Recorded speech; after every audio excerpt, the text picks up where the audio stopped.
Alrighty, sorry about that. Thanks for tuning in, Optical Antenna.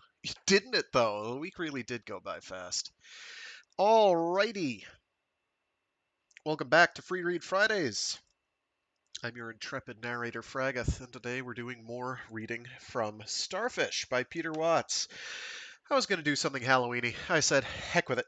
I'm going to just keep reading Starfish because I already have now, including the entire Rifters series 1, 2, 3, and then I want books lined up. Plus, I do want to do the Southern Reach trilogy or Area X trilogy by Jeff Vandermeer, and that's another 3 books. So I'm like, you know what? It's time to bang away on this. I'm only going to be able to get maybe 2 of them done by the end of the year, making this the year of slightly aquatic fiction, I guess, 2022 into 2023. Alrighty, so let's go to Rifters here, rifters.com, and let's find out which cover I've got today. Where are you? Here we go. Nope, that's the blog, and he hasn't updated that since July. Hopefully that means he's hard at work on, I think the tentative title for the 3rd book in the Blind Sight Echopraxia series is Omniscience. I believe that's the tentative title. I hope he's working on that because I am extremely excited to read that. I want to see where he goes with that. Here we go. Gallery.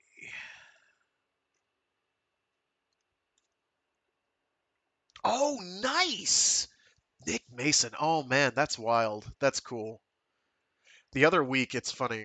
I had to leave the state in order to go to a server farm, which was in Connecticut, and I go there and I'm working with this guy who's like he works at the server farm, and I'm doing it for my company and for my apartment complex and a few other places.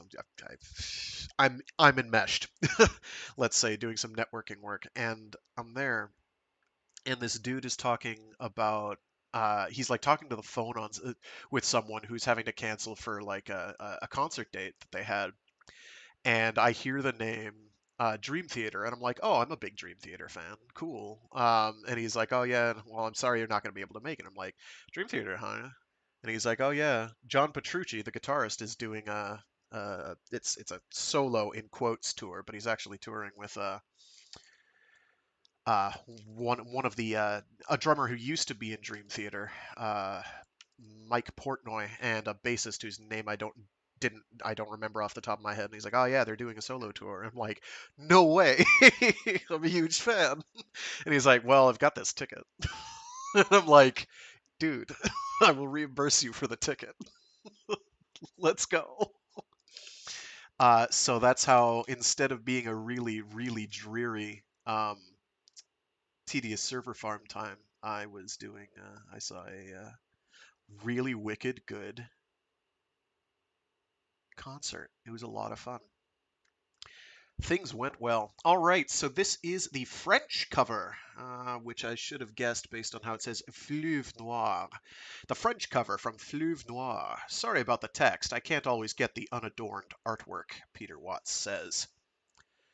Let's see, what's the next one I'm doing? Oh, right. The next week's will be the Abgrund, the German cover. At some point, I am going to have to start showing some of the fan art here because some of it is brilliant. Particularly some of these images of like there's one of Ken Lubin that I'm definitely going to have to show when Ken Lubin decides to be relevant to the series. He's important now, but you don't know it. He will become more so. You can see all these, by the way, because I have it. If you just poke around on the Rifters website that I've got linked in the description, you'll see it there. Yeah, Portnoy is phenomenal.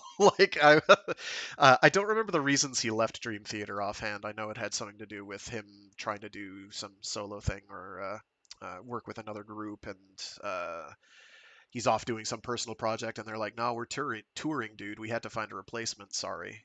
But he's brilliant. So it was great to see Portnoy and and Petrucci playing together, and the bassist is also played with a bunch of different people that I had known of but didn't realize he was a part of the group. It was excellent, 3-man band.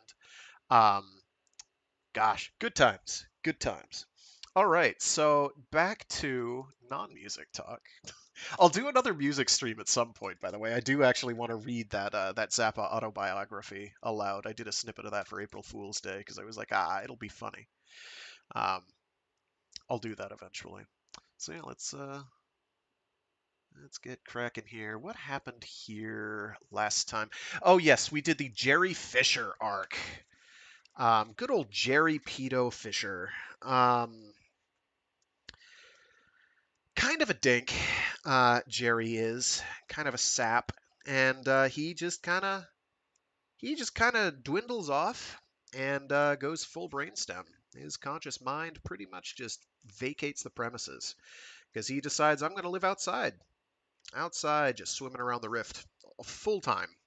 So he's in a sensory deprivation tank or equivalent for all the time, 24/7 at that point. One thing the Rifters series doesn't do super, super well is tell you exactly how much time is elapsing between plot beats. Um, sometimes it's far clearer than others. Usually there will be at least a nod. Um, it's yeah. So in this case, it's pretty much immediate. Like this is immediate. Most of the time, it's going to be immediate. There is a time gap. There's a time skip somewhere in the middle end of the book where a certain amount of time passes and you don't really know it. Um, Maelstrom does this. The second book does this a couple times where there's like slight plot leaps. Uh, and then there's, I think, a 5-year time skip between Maelstrom and Behemoth. I'm pretty sure it's 5 years. It's around 5 years. Um, but we don't have to worry about that for months because that's how long it's going to take me to read all this. So yeah, we got a decent chunk prepped here. Let's get cracking. We are at part 3 of the book. We are probably on course for 6 parts total for this. And again, Peter Watts, if you have caught wind of these, don't think too little of me. And if you want me to stop, tell me. God knows I'm not professional or particularly reflecting well on your work, probably. But I don't care. It's too much fun. You write good, son. You write good. Alrighty.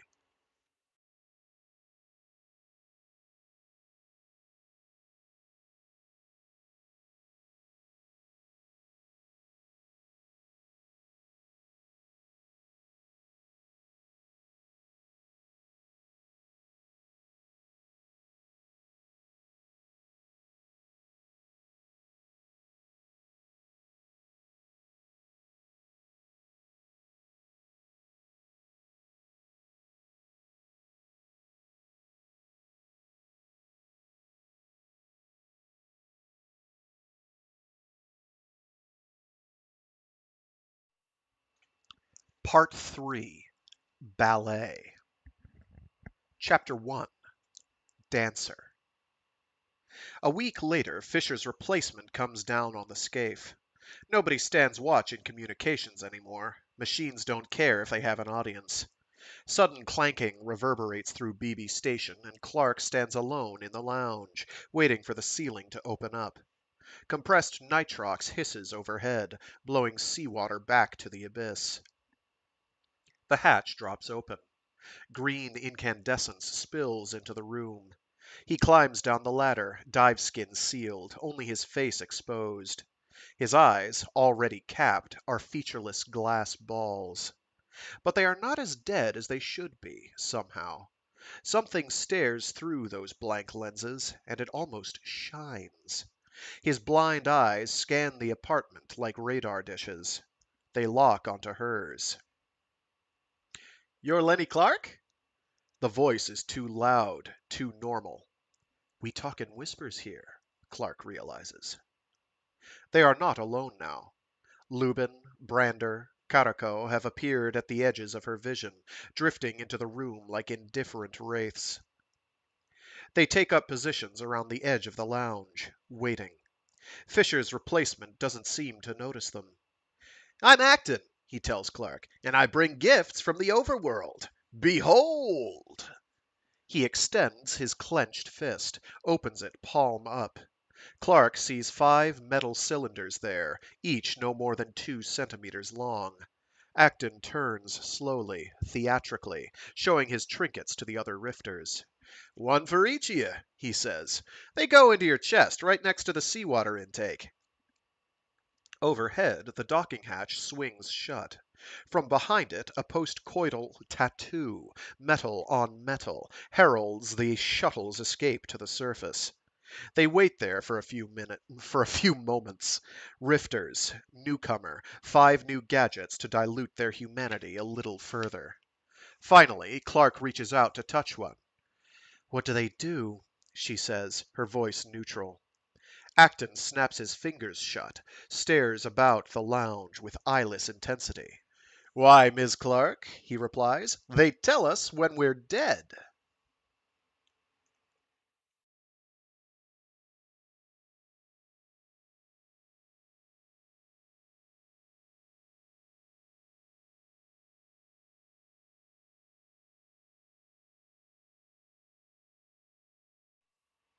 In communications, Acton spills his trinkets onto a control console. Clark stands behind him, filling the cubby. Karako and Brander look in through the hatchway. Lubin has disappeared. "The program's only 4 months old," Acton says, "and it lost 2 people at Picard, one each at Cousteau and Link, and Fischer makes 5. Not the kind of record you want to trumpet to the world, eh?" Nobody says anything. Clark and Brander stand impassive. Karako shifts on her feet. Acton sweeps his blank, shiny eyes over them all. "Christ, but you're a lively lot. You sure Fisher's the only one down here who cashed in?"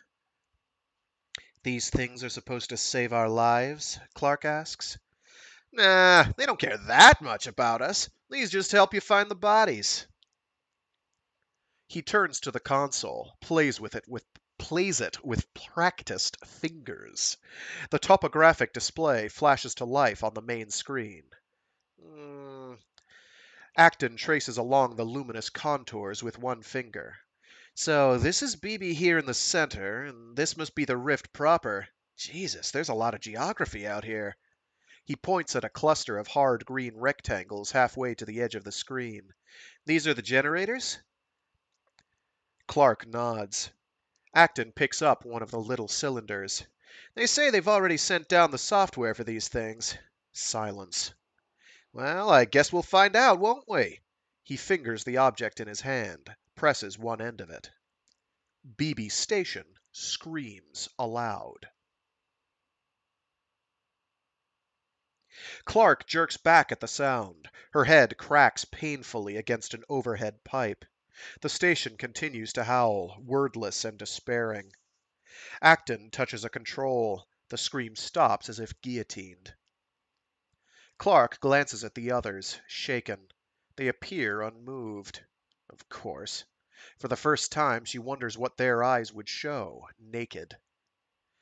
"Well," Acton says, "we know the audio alarm works, but you get a visual signal too." He points at the screen. Dead center, within the phosphor icon that is BB, a crimson dot pulses like a heart under the glass. Like a heart under glass, sorry. "It keys on myoelectricity in the chest," he explains. "Goes off automatically if your heart stops." Behind her, Clark feels Brander turning for the archway. "Maybe my etiquette is out of date," Acton says. His voice is suddenly very quiet. Oops. Nobody else seems to notice, but I've always thought it was rude to walk away when someone's talking to you. There's no obvious threat in the words. Acton's tone seems pleasant enough. It doesn't matter.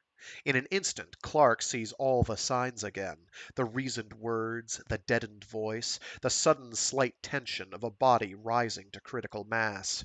Something familiar is growing behind Acton's eye caps. Brander, she says quietly, why don't you hang around and hear the man out? Behind her, the sounds of motion stop. Before her, Acton relaxes ever so slightly. Within her, something deeper than the rift stirs in its sleep. There's Snap to install, Acton says. It takes about 5 minutes. GA says dead man switches are standard issue from now on. I know you, she thinks. I don't remember, but I'm sure I've seen you before somewhere. A tiny knot forms in her stomach. Acton smiles at her, as though sending some secret greeting.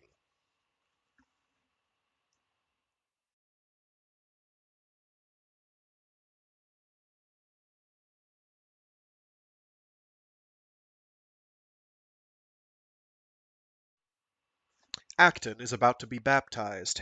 Clark is looking forward to it.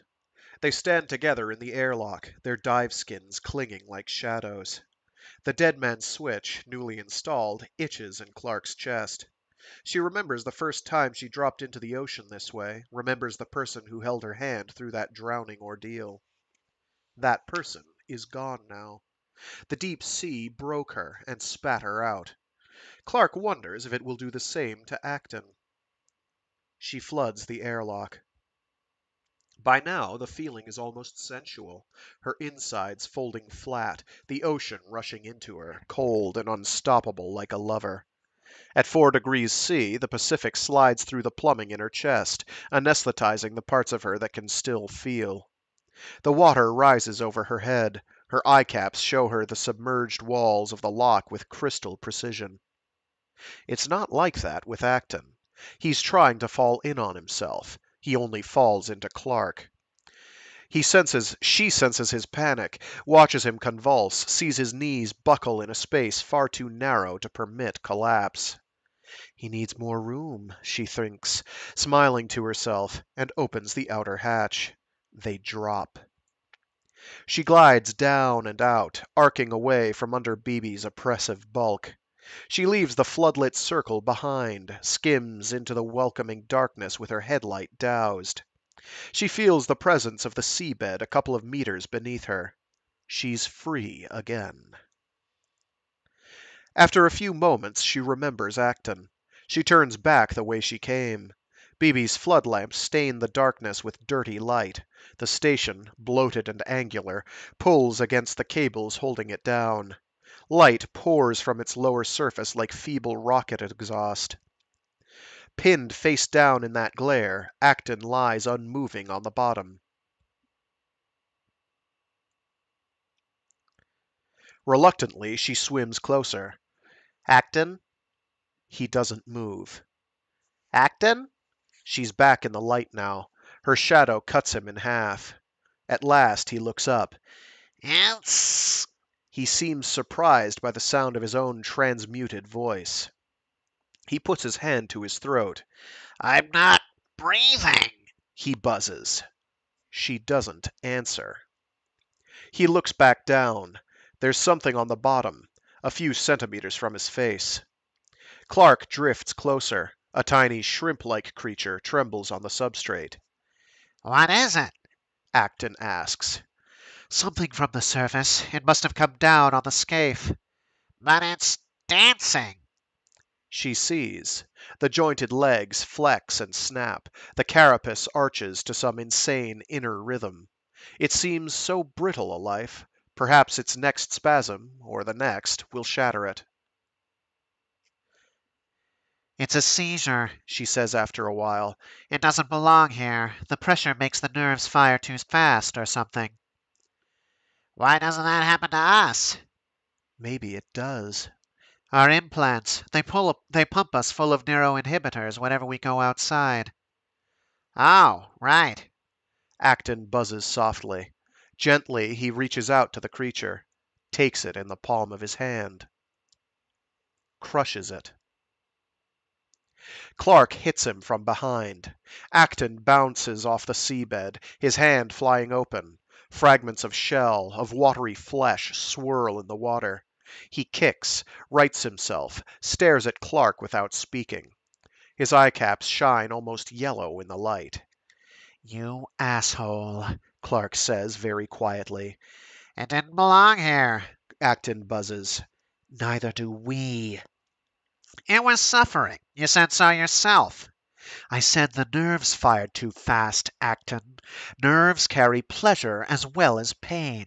How do you know it wasn't dancing for fucking joy? She pushes off the bottom and kicks furiously into the abyss. She wants to reach into Acton's body and tear everything out, sacrifice that gory tangle of viscera and machinery to the monsters at the rift. She can't remember ever being so angry. She tells herself she doesn't know why.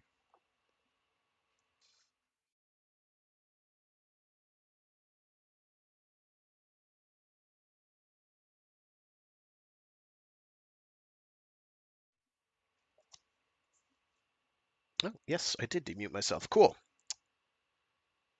Gurgles and clanks from below. Clark looks down through the lounge hatch in time to see the airlock spill open. Brander backs out, supporting Acton. Acton's skin is laid open at the thigh. He bends over, removing his flippers. Brander's are already off. He turns to Clark as she climbs down the ladder. You met his first monster, Gulper Eel. I met my fucking monster, all right, Acton says in a low voice. And Clark sees it coming a fraction of a second before Acton is on Brander, left fist swinging like a bolo on the end of his arm. Once, twice, three times, and Brander is on the floor, bleeding. Acton's bringing his foot back when Lenny gets in front of him, her hands raised to protect herself, crying, stop it, it's not his fault! But somehow it's not Acton she's pleading with, it's something inside of him coming out, and she'd do anything if it would only please God go back to where it came from. It stares through Acton's milky eyes and snarls, The fucker saw it coming at me! He let that thing tear my leg open! Lenny shakes her head. Maybe not. You know how dark it is out there. I've been down here longer than anyone, and they sneak up on me all the time, Acton. Why would Brander want to hurt you? She hears Brander coming to his feet behind her. His voice carries over her shoulder. Brander sure as shit wants to hurt him. She cuts him off. Look, I can handle this. Her words are for Brander. Her eyes remain locked with Acton's. Maybe you should go to medical, make sure you're okay. Acton leans forward, tensed. The thing inside waits and watches. This asshole, Brander begins. Please, Mike. It's the first time she has ever used his first name. There's a moment of silence. Since when did you ever get involved? He says behind her. It's a good question. Brander's footsteps shuffle away before she can think of an answer. Something in Acton goes back to sleep. You'd better go there too, Clark says to him. Later. Nah, it wasn't that tough. I was surprised how feeble it was after I got over the size of the fucking thing. It ripped your dive skin. If it could do that, it wasn't as weak as you think. At least check it out. Your leg might be lacerated. If you say so. Although I'll bet Brander needs medical more than I do. He flashes a predatory grin and moves to pass her. You might also consider reining in your temper, she says as he brushes past. Acton stops. Yeah, I was kind of hard on him, wasn't I? He won't be as eager to help you out the next time you get caught in a smoker. Yeah, he says again. Then, I don't know, I've always been sort of, you know. She remembers a word someone else used after the fact. Impulsive? Right. But really, I'm not that bad. You just have to get used to me. Clark doesn't answer. Anyhow, he says, I guess I owe your friend an apology. My friend. And by the time she gets over that jarring idea, she's alone again.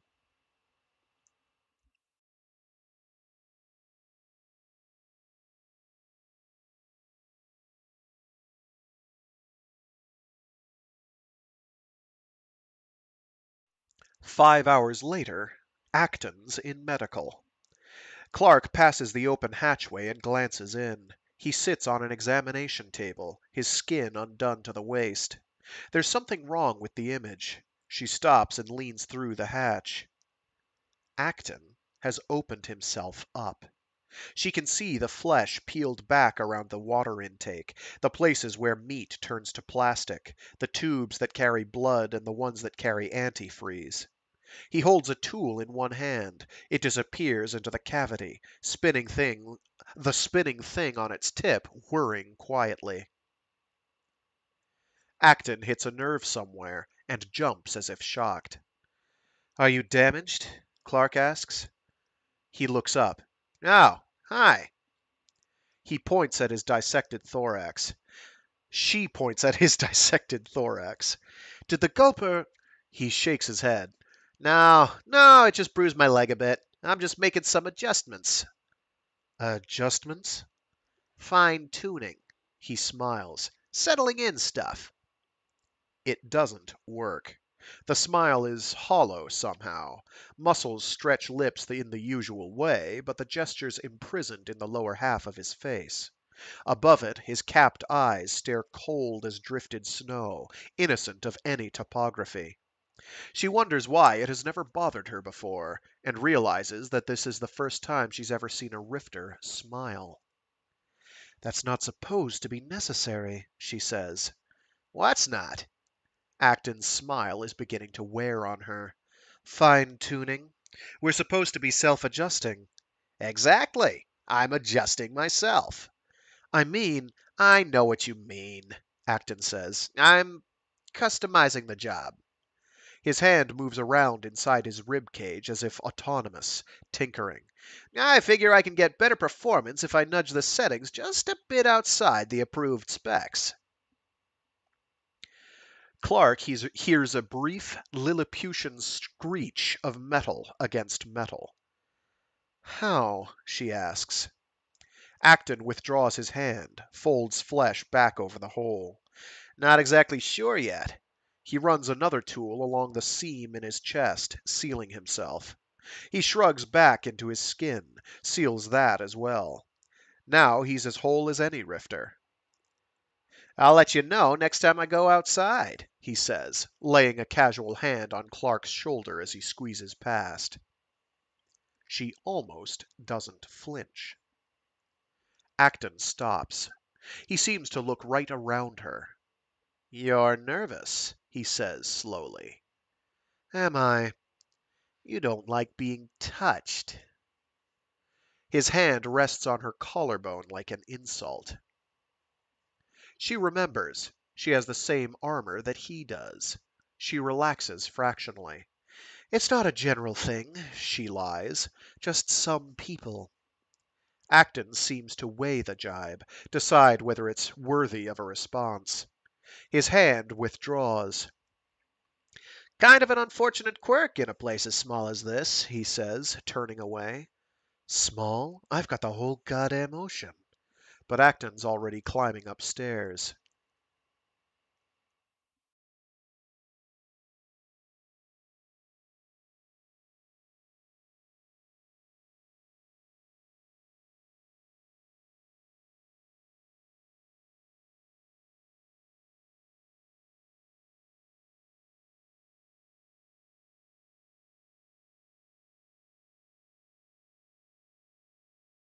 The new smoker is erupting again.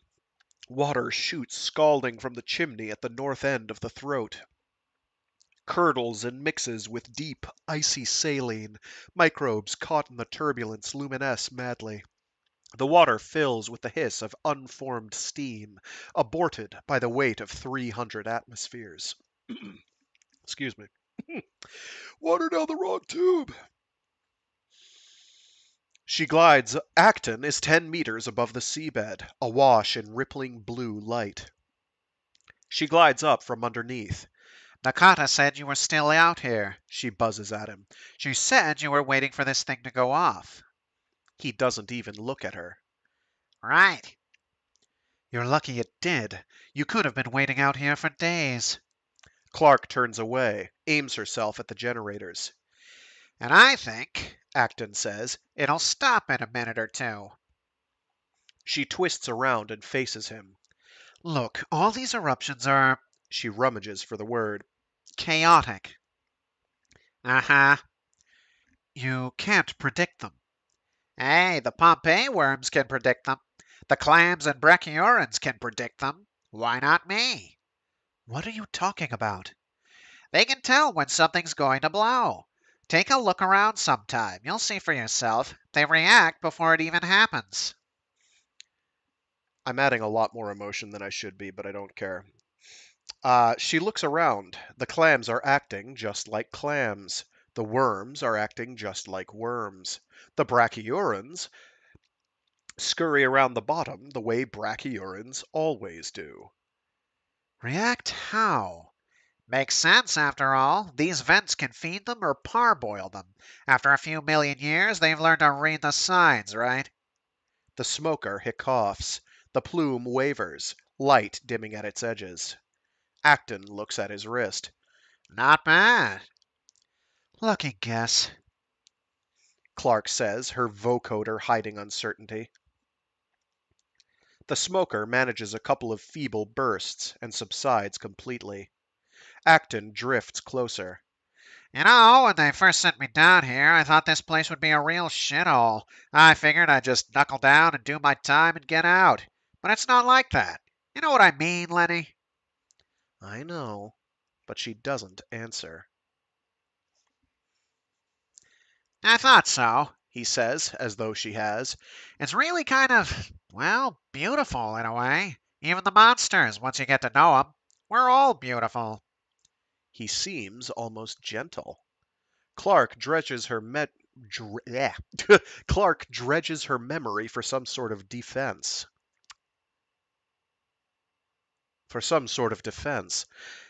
You couldn't have known, she says. Way too many variables.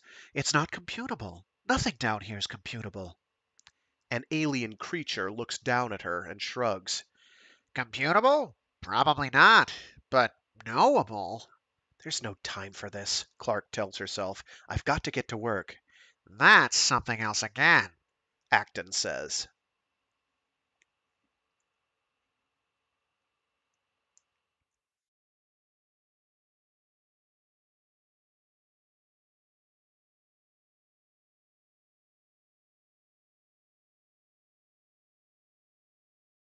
She never figured him for a bookworm. Still, there he is again, plugged into the library. Stray light from the iPhones leaks across his cheeks. He seems to be spending a lot of time in there these days, almost as much time as he spends outside. Clark glances down at the flat screen as she wanders past. It's dark. Chemistry, Brander says from across the lounge. She looks at him. Brander jerks his thumb at the oblivious Acton. That's what he's into. Weird shit. Boring as hell. That's what Ballard was into just before. Clark fingers a spare headset from the next terminal. Ooh, you're walking a fine line there, Brander remarks. Mr. Acton doesn't like people reading over his shoulder.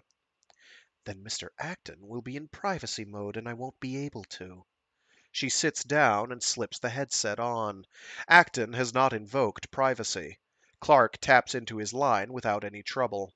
The iPhone lasers etch text and formulae across her retinas. Serotonin, acetylcholine, neuropeptide moderation. Brander's right. It's really boring. Someone's touching her. She does not yank the headset off. She removes it calmly. She doesn't even flinch this time. She will not give him the satisfaction. Acton has turned in his chair to face her, headset dangling around his neck. His hand is on her knee. Glad to see we have common interests, he says quietly. Not that surprising, though. We do share a certain chemistry. That's true. She stares back, safe behind her eye caps. Too bad I'm allergic to shitheads. He smiles. Of course, it would never work. The ages are all wrong. He stands up, returns the headset to its hook. I'm not nearly old enough to be your father. He crosses the lounge and climbs downstairs. What an asshole, Brander remarks. He's more of a prick than Fischer ever was. I'm surprised you're not picking fights with him all the time. Brander shrugs. Different dynamic. Acton's just an asshole. Fischer was a fucking pervert. Not to mention that Fischer never fought back. She keeps the insight to herself.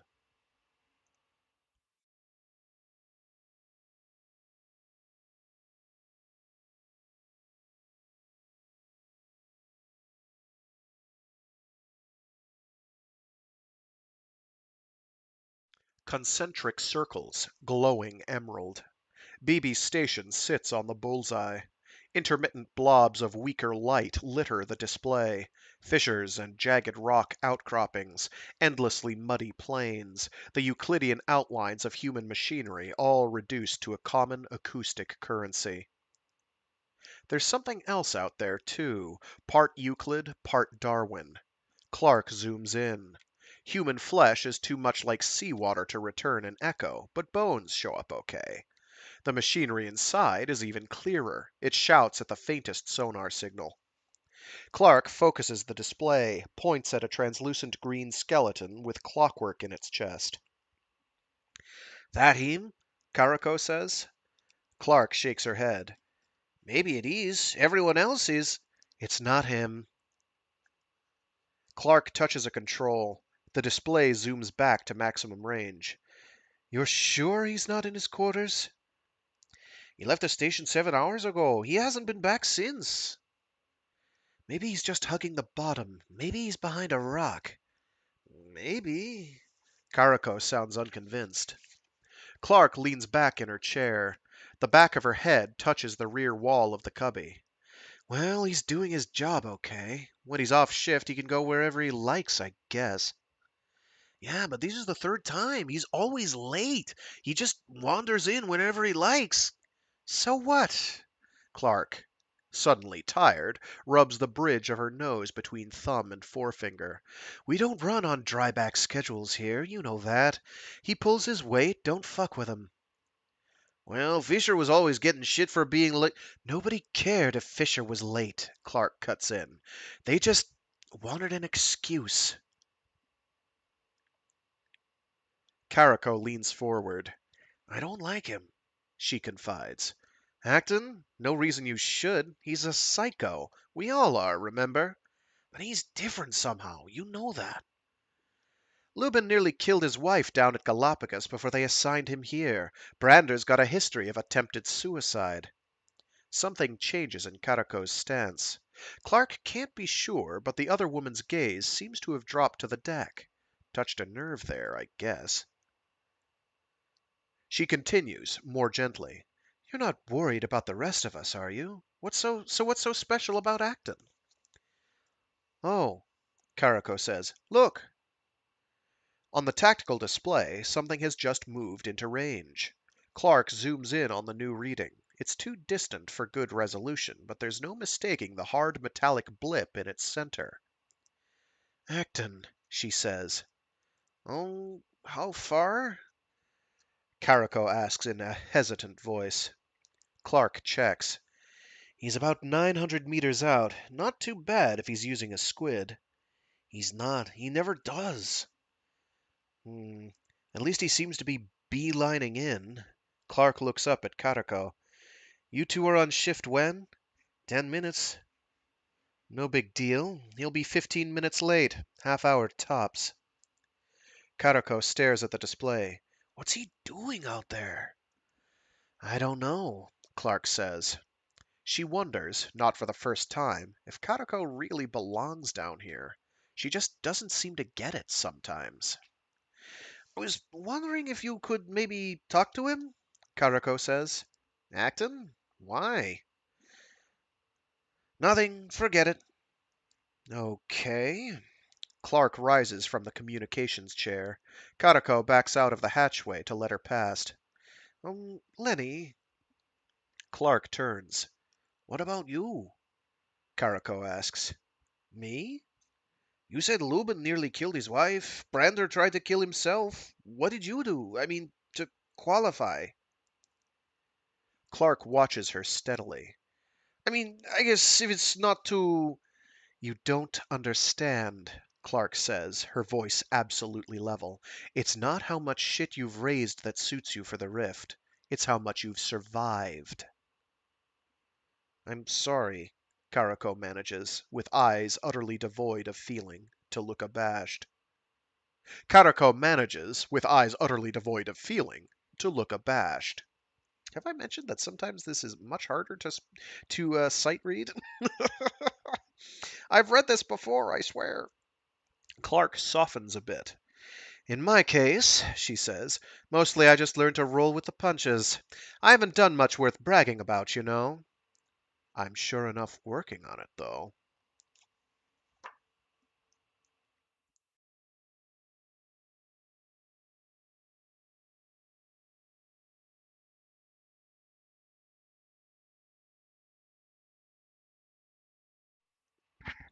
She doesn't know how it could have happened so fast. He's been here only 2 weeks, yet the lock can barely contain his eagerness to get outside. The chamber floods. She feels a single shiver scurry along his body. And before she can move, Acton hits the latch and they drop outside. He coasts out from under the station, his trajectory an effortless parallel of her own. Clark fins off towards the throat. She feels Acton at her side, although she cannot see him. His headlamp, like hers, stays dark. For her, it's become a gesture of respect to the more delicate lanterns that dwell here. She doesn't know what Acton's reasoning is. He doesn't speak until BB's a dirty yellow smudge behind them. Sometimes I wonder why we ever go back inside. It can't be happiness in that voice. How could any emotion make it through the mechanical gauntlet that lets people speak out here? I fell asleep near the throat yesterday, He says. You're lucky something didn't eat you, She tells him. They're not so bad. You just have to know how to relate to them. Clark wonders if he relates to other species with the same subtlety that he relates to his own. She keeps the question to herself.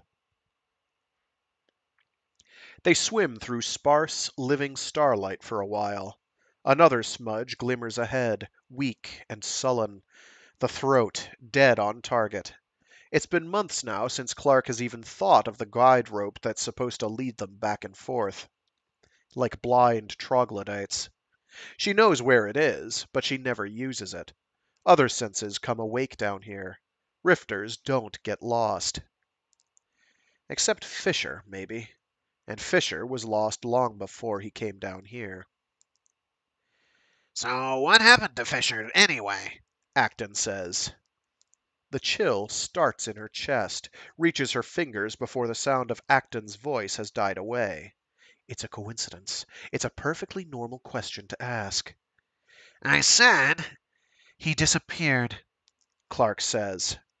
They told me that much. Acton buzzes back. I thought you might have a bit more insight. Maybe he fell asleep outside. Maybe something ate him. I doubt that. Really? And what makes you such an expert, Acton? You've been down here for what, 2 weeks now? Only 2 weeks? Seems longer. Time stretches when you're outside, doesn't it? At first, Clark says. You know why Fischer disappeared? No. He outlived his usefulness. Ah. Her machine parts turn it into half creak, half growl. I'm serious, Lenny. Acton's mechanical voice does not change.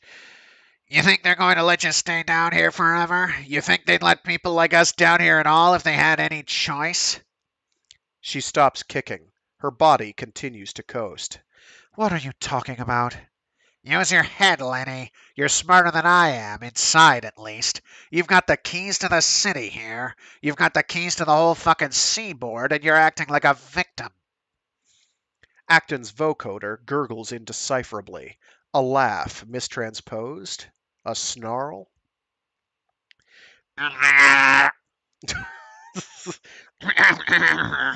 Or something like that. I don't know. Imagine that buried under 300 atmospheres of water. More words. They count on that, you know. Clark starts kicking again, stares ahead into the brightening glow of the throat. It isn't there. There's a moment's disorientation. We can't be lost. We're headed right for it. Has the power gone out? Before she sees the familiar streak of coarse yellow light bearing 4 o'clock. How could I have gotten turned around like that? We're here. Acton says. No, the throat's way over. A nova flares beside her, drenching the abyss with blinding light. It takes Clark's eye caps a moment to adjust. When the starbursts have faded from her eyes, the ocean is a muddy black backdrop for the bright cone from Acton's headlamp. Don't, she says. It gets so dark when you do that, you can't see anything. I know, I'll turn it off in a moment. Just look. His beam shines down on a small rocky outcropping rising from the mud, no more than 2 meters across.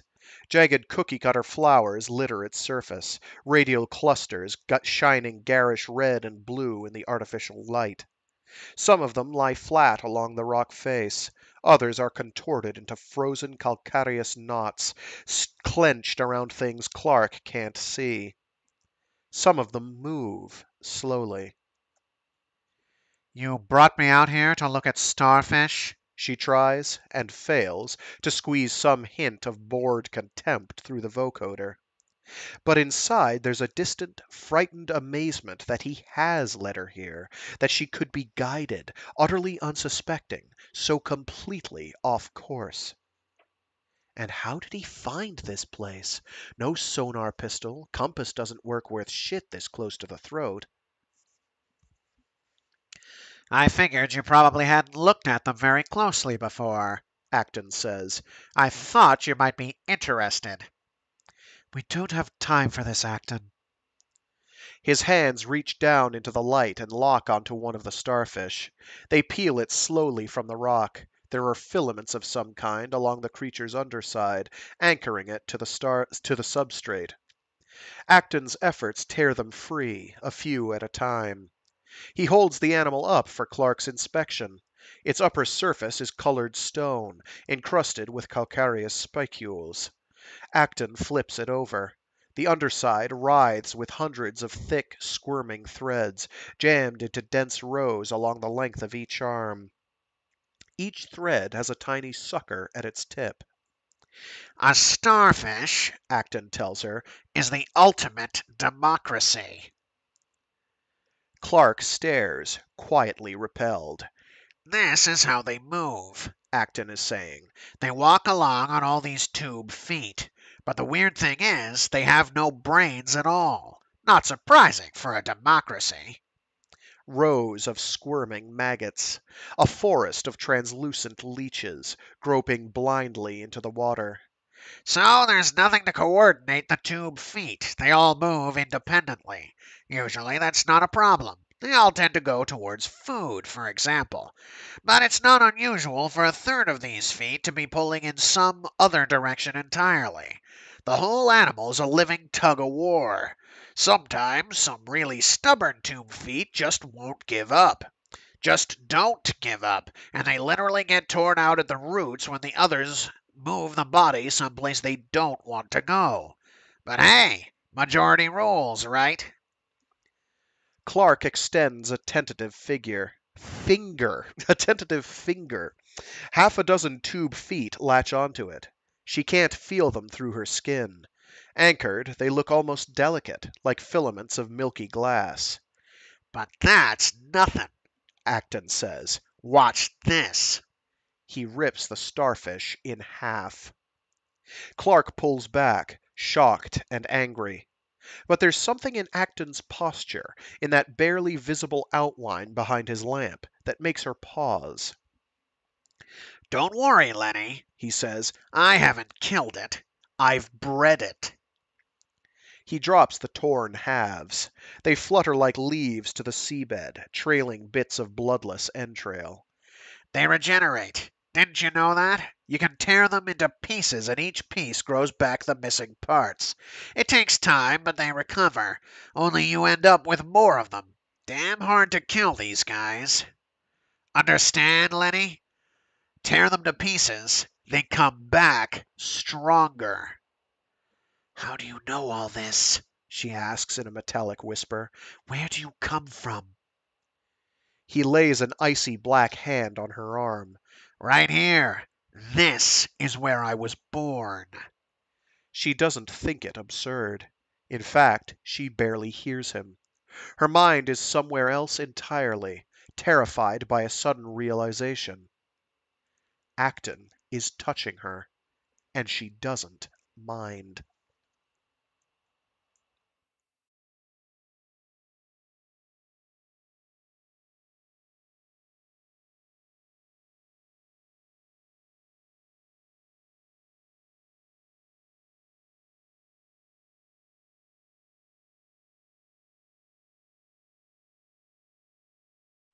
Of course, the sex is electric.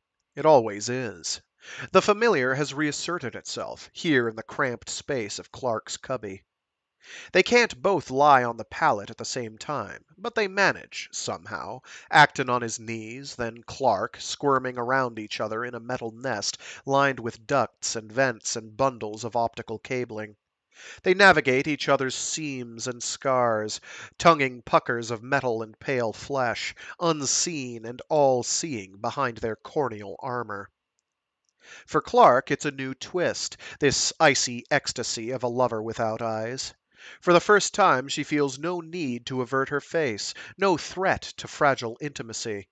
At first, when Acton moved to take out his caps, she stopped him with a touch and a whisper, and he seemed to understand.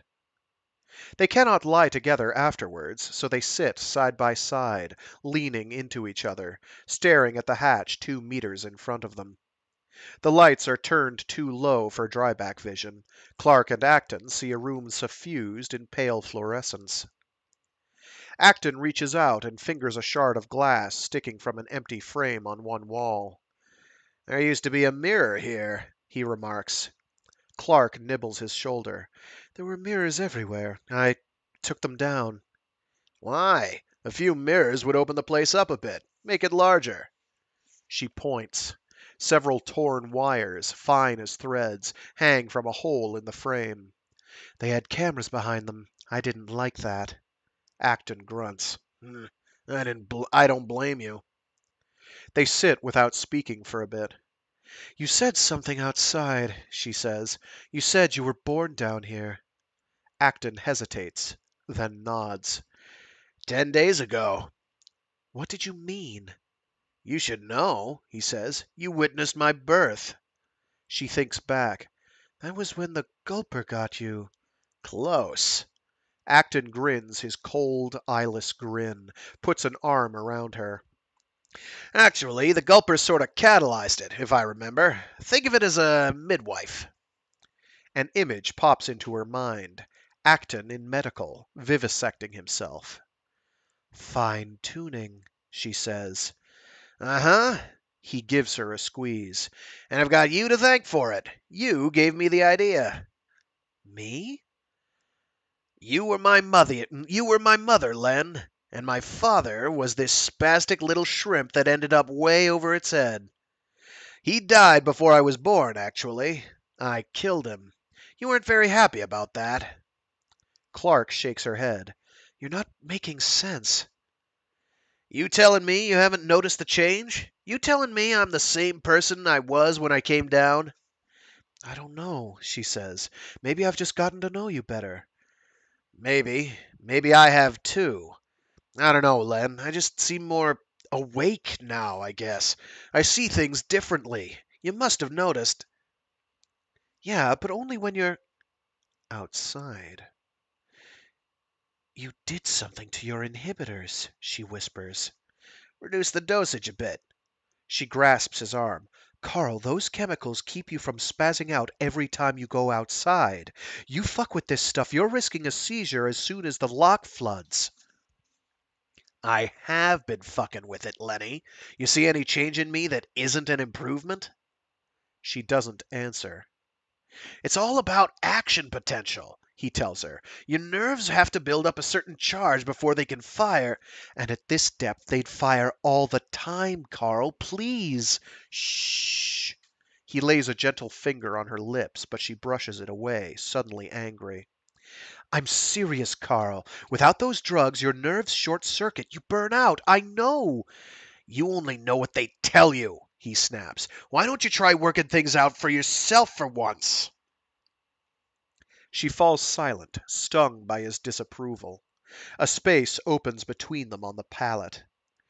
I'm not a fool, Lenny, Acton says, more quietly. I just reduced settings a bit. 5%.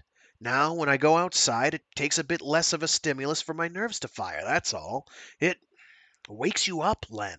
I'm more aware of things. I'm more alive, somehow. She watches him, unspeaking.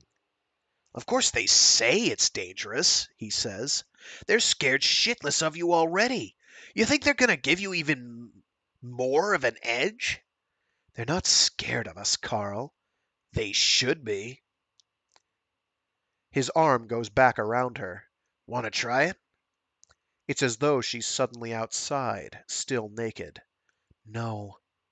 There's nothing to worry about, Len. I've already done the guinea pig work on myself. Open up to me and I could make the adjustments myself. It'd take 10 minutes. I'm not up for it, Carl. Not yet, anyway. Maybe one of the others is. He shakes his head. They don't trust me. You can't blame them. I don't. He grins, showing teeth as sharp and white as eye caps. But even if they did trust me, they wouldn't do anything unless you thought it was okay. She looks at him. Why not? You're in charge here, Len. Bullshit. They never told you that. They didn't have to. It's obvious. I've been down here longer than them. So's Lubin. That doesn't matter to anyone. Acton frowns briefly. No, I don't think it does. But you're still leader of the pack, Len. Head wolf. Fucking Kayla.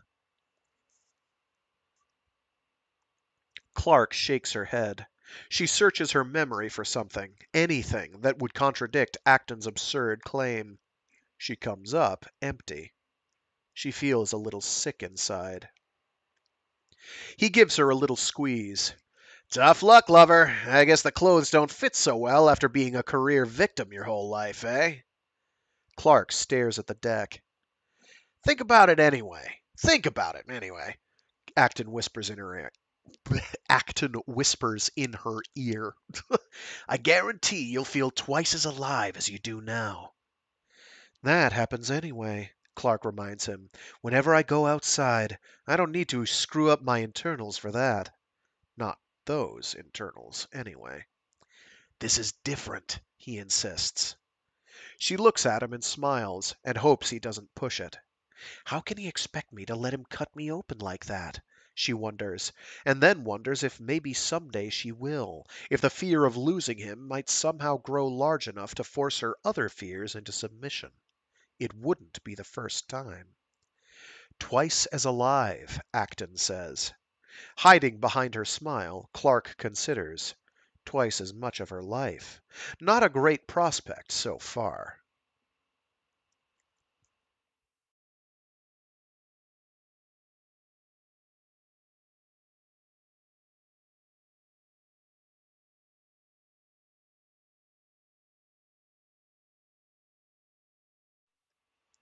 There's light. There's a light from behind. It chases her shadow out along the seabed. She can't remember how long it's been there. She feels a momentary chill. Fisher? Before common sense sets in. Gerry Fischer wouldn't use a headlamp. Lenny? Lenny? She revolves on her own axis, sees a silhouette hovering a few meters away. Cyclopean light glares from its forehead. Clark hears a subvocal buzz, the corrupted equivalent of Brander clearing his throat. Judy said you were out here, He explains. Judy. She means it as a question, but her vocoder loses the intonation. Yeah, sort of. Keeps tabs on you sometimes. Clark considers that a moment. Tell her I'm harmless. It's not like that, he buzzes. I think she just worries. Clark feels muscles twitching at the corners of her mouth. She thinks she might be smiling.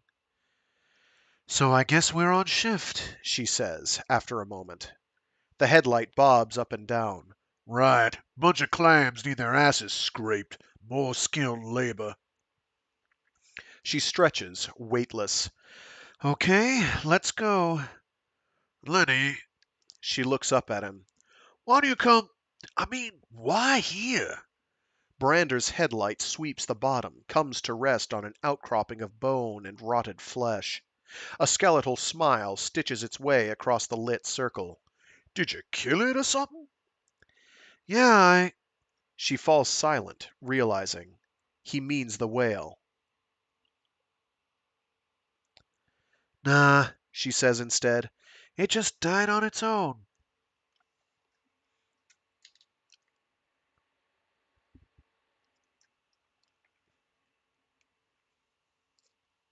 Of course, she wakes up alone. They still try to sleep together sometimes, after sex has made them too lazy to go outside.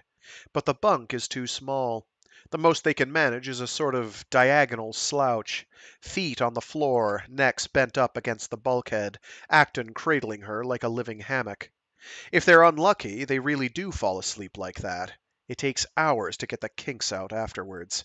Way more trouble than it's worth. So, she wakes up alone. But she misses him anyway. It's early. The schedules handed down from the GA are increasingly irrelevant. Circadian rhythms lose their way in the incessant darkness, fall slowly out of phase. But the rubbery timetable that remains leaves hours before her shift starts. Lenny Clark is awake in the middle of the night.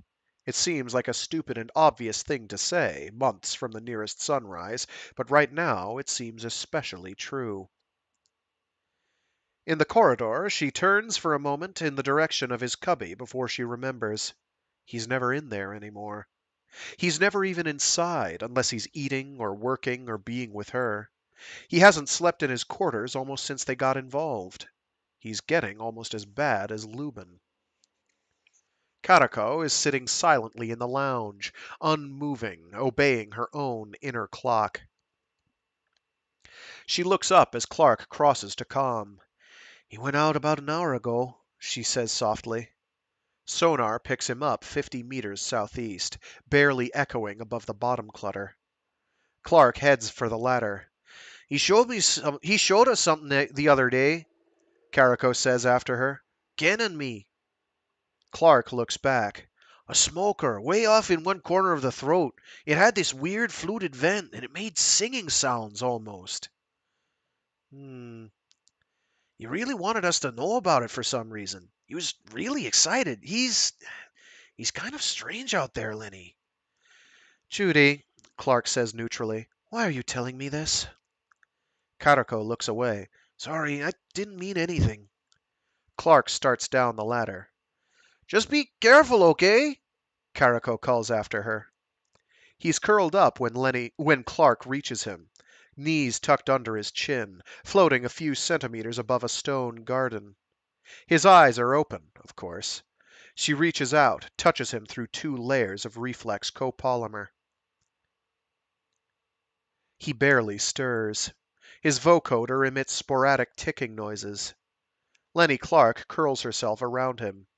In a womb of freezing seawater, they sleep on until morning.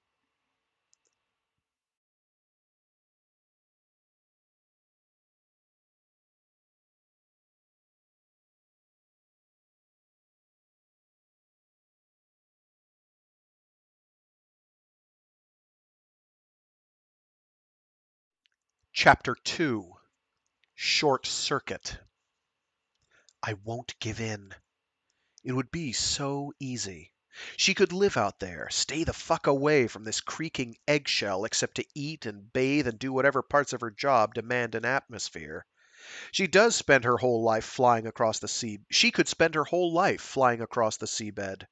Lubin does. Brander and Karako and even Nakata are starting to. Lenny Clark knows she doesn't belong in here. None of them do. But at the same time, she's scared of what outside might do to her. I could end up like Fisher. It would be so easy to just slip away if a hot seep or mudslide didn't get me first. Lately, she's been valuing her own life quite a lot. Maybe that means she's losing it. What kind of a rifter cares about living? But there it is. The rift is starting to scare her. That's bullshit. Complete, total bullshit. Who wouldn't be scared? Scared. Yes. Of Carl. Of what you'll let him do to you. It's been, what, a week now? 2 days. 2 days since she slept outside. 2 days since she decided to incarcerate herself in here. She goes outside to work and comes back as soon as each shift ends. No one's mentioned the change to her. Perhaps no one's noticed. If they don't come back to BB themselves after work, they scatter off across the seabed to do whatever they do in splendid, freezing isolation. She knew Acton would notice, though. He'd notice and miss her and follow her back inside.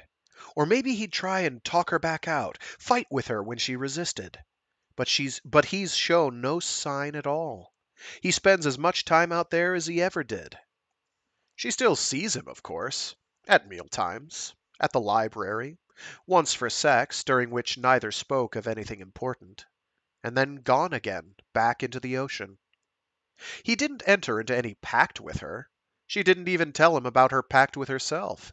Still, she feels betrayed. She needs him. She knows what that means, sees her own footprints crowding the road ahead, but reading the signs and changing course are two completely different things.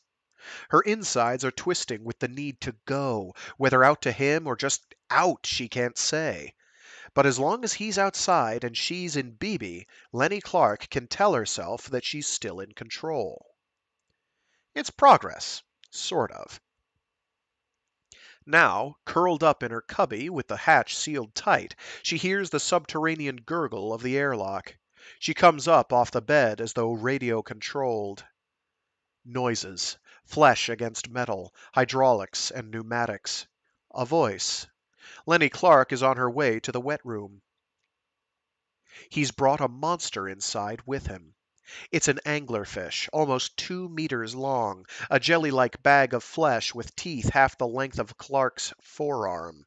It lies quivering on the deck, its insides exploded through its own mouth in the near vacuum of BB's sea-level atmosphere. Dozens of miniature tails, twitching feebly, sprout everywhere from its body. Karako and Lubin, in the middle of some task, look over from the engineering lock. Acton stands beside his catch, his thorax still inflating, hisses softly. How did you fit it inside the lock? Clark wonders. More to the point, Lubin says, coming over. Why bother? What are all those tails? Karako says. Acton grins at them. Not tails, mates. Lubin's face doesn't change.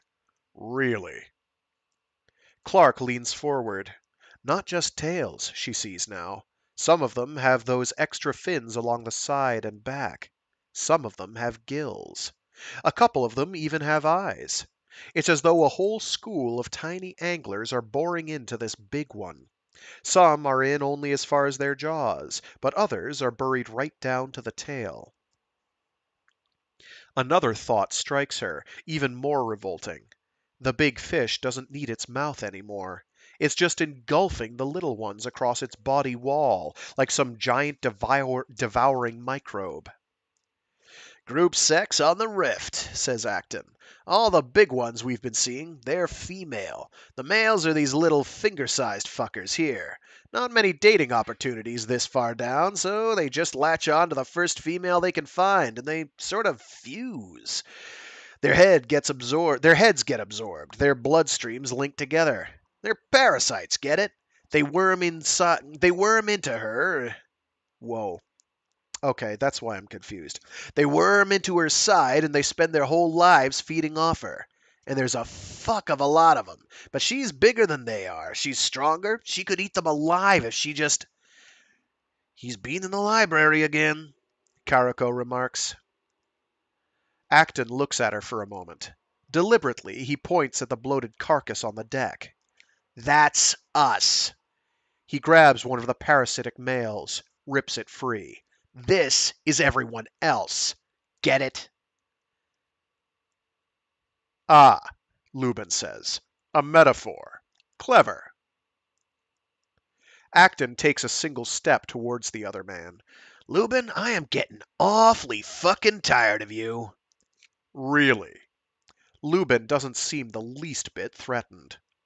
Clark moves, not directly between them, just off to one side, forming the apex of a human triangle. She has absolutely no idea what to do if this comes to blows. She has no idea what to say to stop that from happening.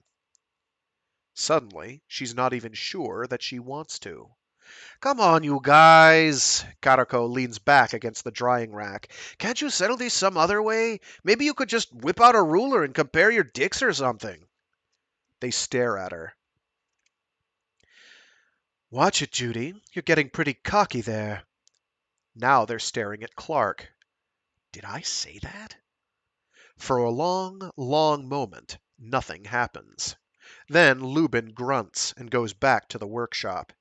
Acton watches him go, then, whoops, semicolons matter. Semicolons matter!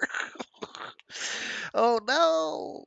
Acton watches him go. Then, deprived of an immediate threat, he steps back into the airlock. The dead angler shivers on the deck, bristling with infestation. Lenny, he's getting really weird, Karako says as the lock floods. Maybe you should just let him go. Clark just shakes her head. Go where? She even manages a smile.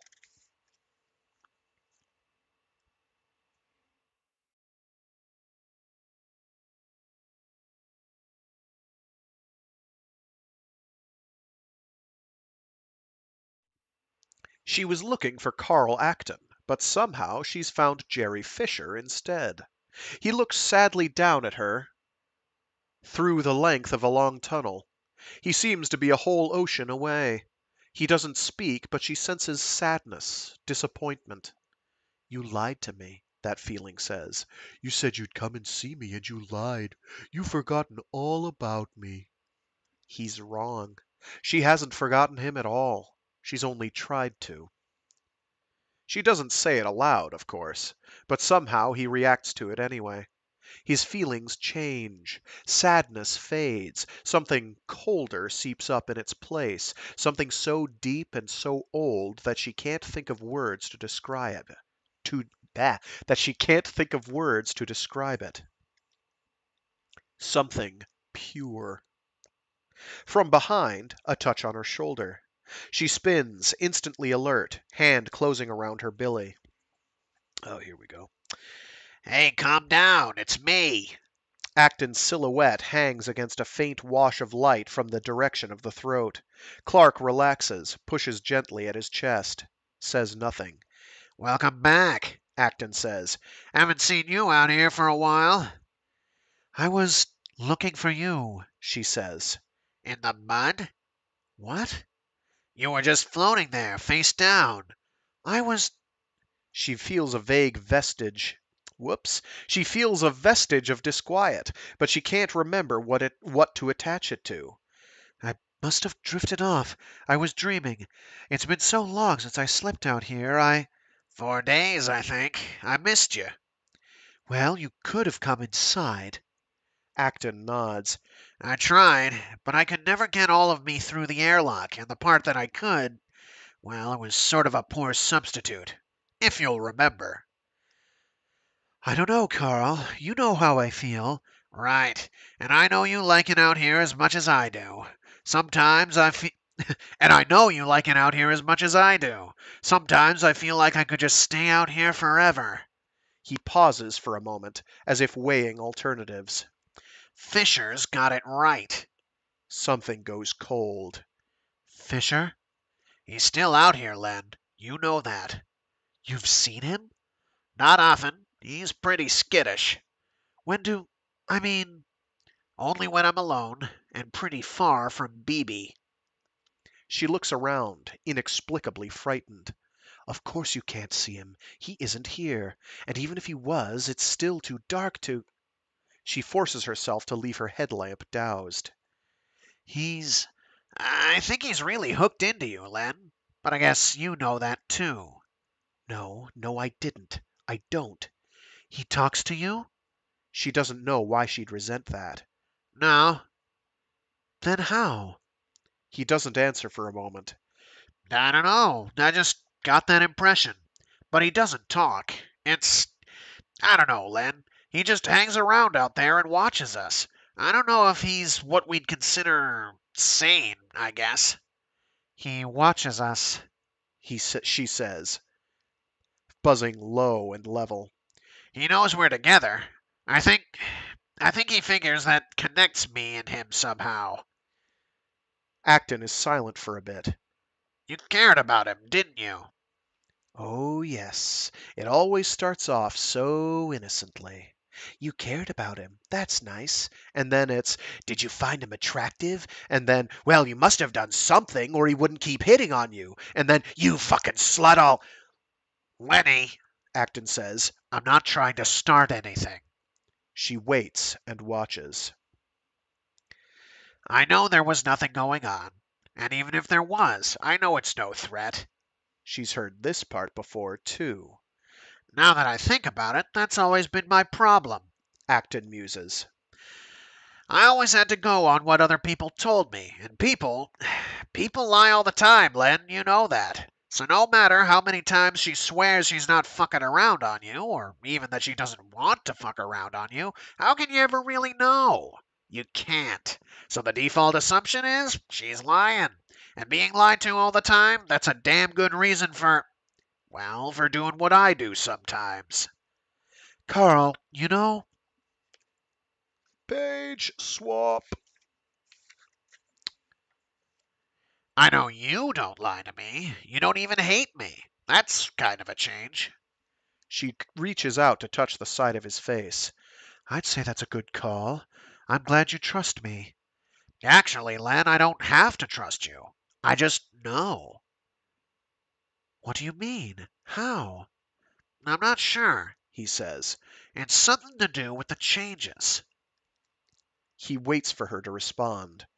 What are you saying, Carl? She says at last. Are you saying you can read my mind? No, nothing like that. I identify with you more. It's kind of hard to explain. There are no sighs. Those are me adding them for flavor. There is also no way they'd be communicating in anything other than a complete raspy monotone. So my apologies to purists. I'm not doing that. It hurts. It causes pain. Also, I don't have a fishbowl full of water to stick my head into and attach a parabolic mic to. So, no. Sorry, guys. Sorry. I'm not going the full method acting distance. Ooh, shame on me. Where were we? Oh, right. She remembers him levitating beside a luminous smoker. The Pompeii worms can predict them. The clams and brachyurans can predict them. Why not me? He's tuned in, she realizes, to everything. He's even tuned into the bloody worms. That's what He's tuned in to Fischer. She tongues the light switch. A bright cone stabs into the abyss. She sweeps the water around them. Nothing. Have the others seen him? I don't know. I think Carico caught him on sonar once or twice. Let's go back, Clark says. Let's not. Stay a while. Spend the night. She looks straight into his empty lenses. Please, Carl, come with me. Sleep inside for a bit. He's not dangerous, Len. That's not it. At least, that's not all. What then? Carl, has it ever occurred to you that you might be developing some sort of dependence on this nerve rush of yours? Come on, Len. The rift gives us all a rush. That's why we're down here. We get a rush because we're fucked in the head. That doesn't mean we should go out of our way to augment the effect. Lenny. Carl. She lays her hands on his shoulders. I don't know what happens to you out here, but whatever it is, it scares me. He nods. I know. Then please try it my way. Try sleeping inside again, just for a while. Try not to spend every waking moment climbing around on the bottom of the ocean, okay? Lenny, I don't like myself inside. You don't even like me inside. Maybe. I don't know. I just don't know how to deal with you when you're like this. When I'm not about to beat the shit out of someone? When I'm acting like a rational human being? If we'd had this conversation back at BB, we'd be throwing things at each other by now. He falls silent for a moment. Something changes in his posture. Or do you miss that somehow? No, of course not, she says, surprised at the thought. Well then, Please, just indulge me. What harm can it do? He doesn't answer, but she has a sneaking suspicion that he could. A walkie-talkie might not be a bad idea, actually. That's a good suggestion. But then I have to bury it in water because there's this very particular. I can hear the sound that they're making in my head, but I cannot emulate it with my skull. I can actually get close to emulating it inside my skull, but it doesn't transmit properly. That's what all the nose holding noise is all about. Okay. That's not a bad idea. I may experiment with that on my off time. I may also just not do it anyway because life's too short and I'm already about halfway through the book. She has to give him credit. His reluctance shows in every move, but he's even first through the airlock. Something happens to him as it drains, though. The air rushes into him and displaces something else somehow. She can't quite put her finger on it. She wonders why she's never noticed it before. As a reward, she takes him directly into her cubby. He fucks her up against the bulkhead, violently, with no discretion at all. Animal sounds echo through the hall. She wonders, as he comes, if the noise is bothering the others.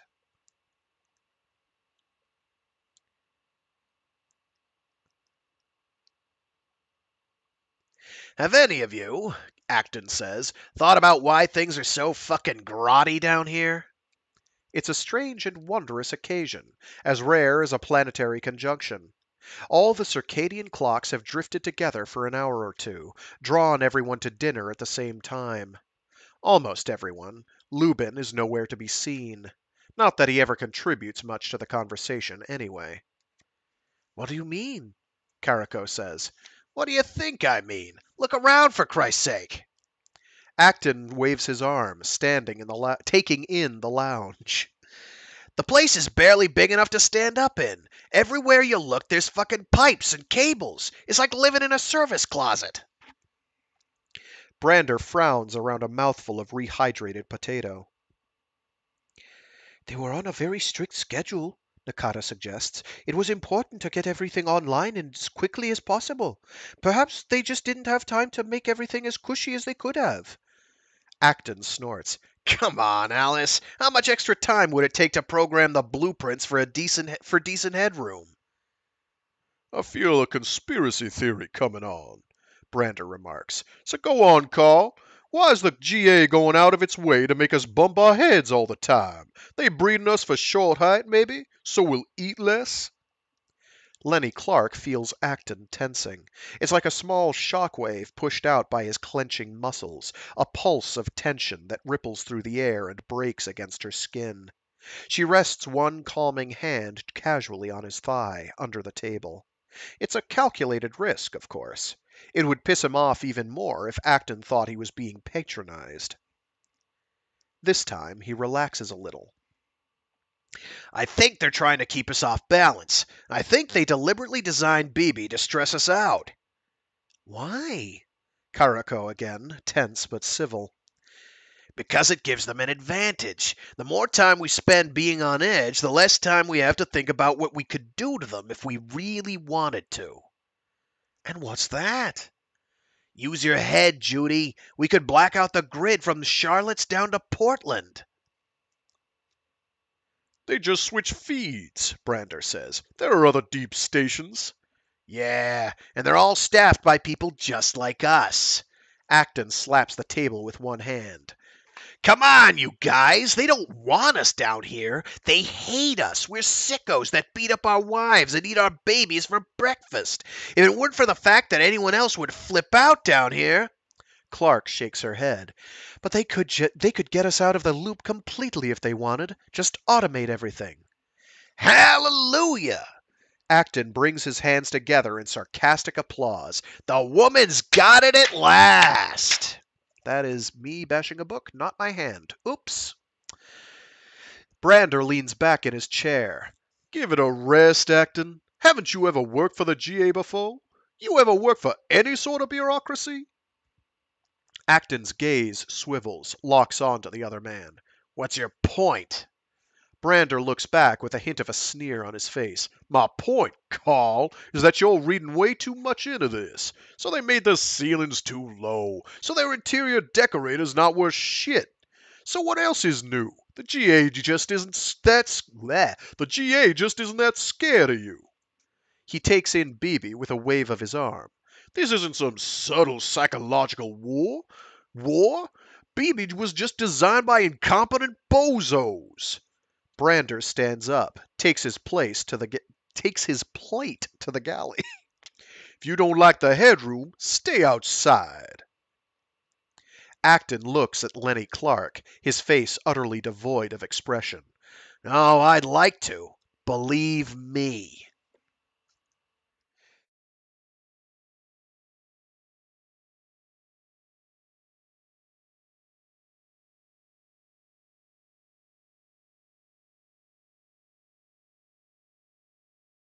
Can you say heightened tensions? He's hunched over the library terminal, phones on his ears, phones on his eyes, the flat screen blanked as usual to hide his lit search from view. As if anything in the database could really be personal. As if the GA would ever ration out any fact worth hiding. She's learned not to bother him when he's like this. He's hunting in there. He resents any distraction. Why am I having a hard time today? He resents any distraction as though the files he's after might somehow escape if he looks the other way. She doesn't touch him. She doesn't run a gentle finger along his arm. Or try to work the knots from his shoulders. Not anymore. There are some mistakes that Lenny Clark can learn from. He's actually helpless in a strange way. Cut off from the rest of Beebe, deaf and blind to the presence of people who are by no means friends. Brander could come up behind him right now and plant a knife in his back. And yet everyone leaves him alone. It's as though his sensory exile, this self-imposed vulnerability, is some sort of a brazen dare that no one has the guts to take him up on. So Acton sits at the keyboard, tapping at first, now stabbing, in his own private datasphere, and his deaf-blind presence somehow dominates the lounge out of all proportion to his physical size. Fuck! He tears the phones from his face and slams his fist down on the console. Nothing even cracks. He glares around the lounge, white eyes blazing, and settles on Nakata over in the galley. Lenny Clark, wisely, has avoided eye contact.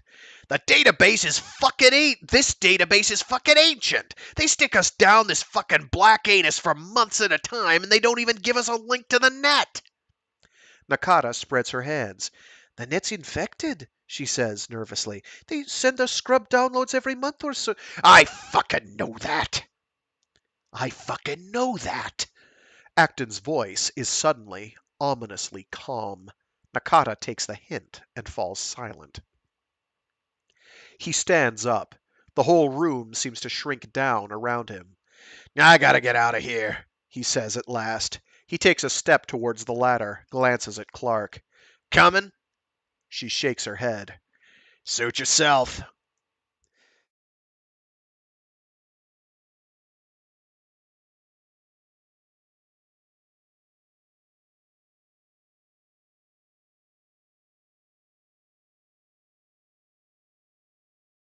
Karako, maybe. She's made overtures in the past. Not that Clark ever took them. But things are changing. There aren't just two Carl Actons anymore. There used to be. All of her partners have been twosomes, in fact. There's always been a host, some magnetic chassis whose face and name never mattered because it would change without warning. And, providing continuity, riding along behind each twinkling pair of eyes, there's always been the thing inside, and it never changes. Nor, to be honest, would Lenny Clark know what to do if it did. Now there's something new. The thing outside. So far, at least, it has shown no trace of violence. It does seem to have X-ray vision, which could be even worse. Lenny Clark has always slept with the thing inside. Until now, she'd always just assumed it was for want of an alternative. She taps lightly on Karako's hatch. Judy, you there? She should be. She's nowhere else in BB, and sonar can't find any trace of her outside. No answer. It can wait. No, it's waited long enough. How would I feel if she isn't me? The hatch is closed, but not dogged. Clark pulls it open a few centimeters and peers inside. Somehow they've managed to pull it off. Alice Nakata and Judy Karako spoon around each other on that tiny bunk. Their eyes dart restlessly beneath closed lids. Nakata's dreamer stands guard beside them, its tendrils pasted to their bodies. Clark lets the hatch hiss shut again. It was a stupid idea anyhow. What would she know? She wonders how long they've been together, though. She never even saw that coming. Your boyfriend isn't here, Lubin calls in. We were supposed to top up the coolant on number 7. Clark calls up the topographic display. How long ago? Oh, 400. Okay. Acton's half an hour late. That's unusual. He's been going out of his way to be punctual these days, a grudging concession to Clark in the name of group relations. I can't find him on sonar, she reports, unless he's hugging the bottom. Hang on. She leans out of the comm cubby. Hey, anybody see Carl? He left a while ago. Brander calls from the wet room. Maintenance on 7, I think. Clark punches back into Lubin's channel. He's not here. Brander says he left already. I'll keep looking. Okay, at least his dead man switch hasn't gone off. Clark can't tell whether Lubin thinks that's good or bad. Oh, Lubin is outside. Whatever, I'm not rereading all that with the Rifter voice. So there. Movement at the corner of her eye. She looks up. Nakata's standing in the hatchway. Have you found him? She asks. Clark shakes her head. He was in medical just before he left, Nakata says. He was open. He said he was making some adjustments. Oh, God. He said they improved performance outside, but he didn't explain. He said he would show me later. Maybe something went wrong. External camera display, ventral view. The image flickers for a moment, then clears. On the screen, a scalloped circle of light lies across a flat, muddy plain, transected by the knife-edge shadows of anchor cables. Near the edge of that circle is a black human figure, face down, its hands held to either side of its head. She wakes up the close acoustics. Carl? Carl, can you hear me? He reacts. His head twists around, faces up into the floods. His eye caps reflect featureless white glare into the camera. He's shaking.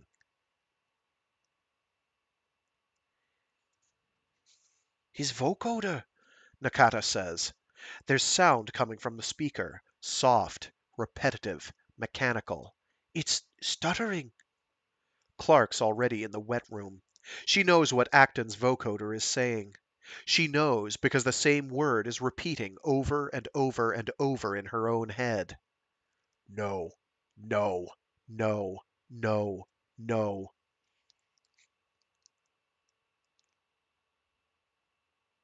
No obvious motor impairment. He's able to make it back inside on his own. Stiffens, in fact, when Clark tries to help him. He strips his gear and follows her into medical without a word. Nakata, diplomatically, closes the hatch behind them. Now he sits on the examination table, stone-faced. Clark knows the routine. Get his skin off, his eye caps out. Check autonomic pupil response and reflex arcs. Stab him. Draw off the usual samples. Blood gases, acetylcholine, GABA, lactic acid. GABA, not GABBA. Which I don't actually know off the top of my head what that stands for, but I could look it up. She sits down beside him. She doesn't want his eye caps out. She doesn't want to see behind them. Your inhibitors, she says at last. How far down are they? 20%.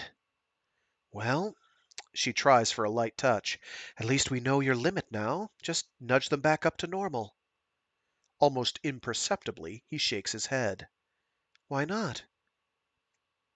Too late. I went over some sort of threshold. I don't think... It doesn't feel reversible. I see. She puts one tentative hand on his arm. He doesn't react. How do you feel? Blind. Deaf. You're not, though. You asked how I felt, he says, still expressionless. Here. She takes the NMR helmet down from its hook. Acton lets her strap it across his skull. If there's anything wrong, this should... There's something wrong, Len. Well... The helmet writes its impressions across the diagnostic display. Clark's got the same medical expertise they all have, stuffed into her mind by machines that hijacked her dreams.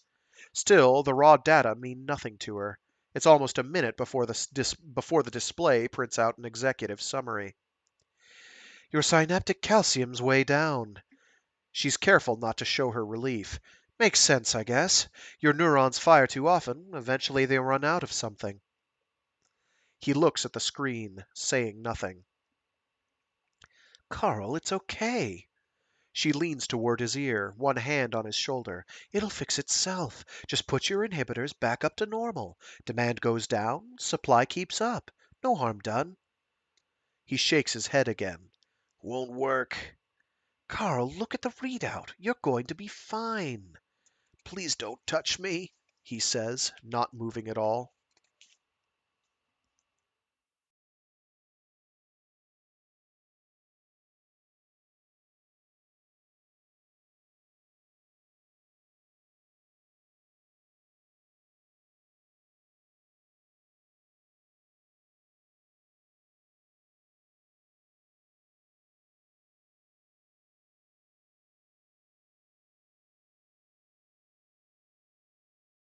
Chapter 3 Critical Mass.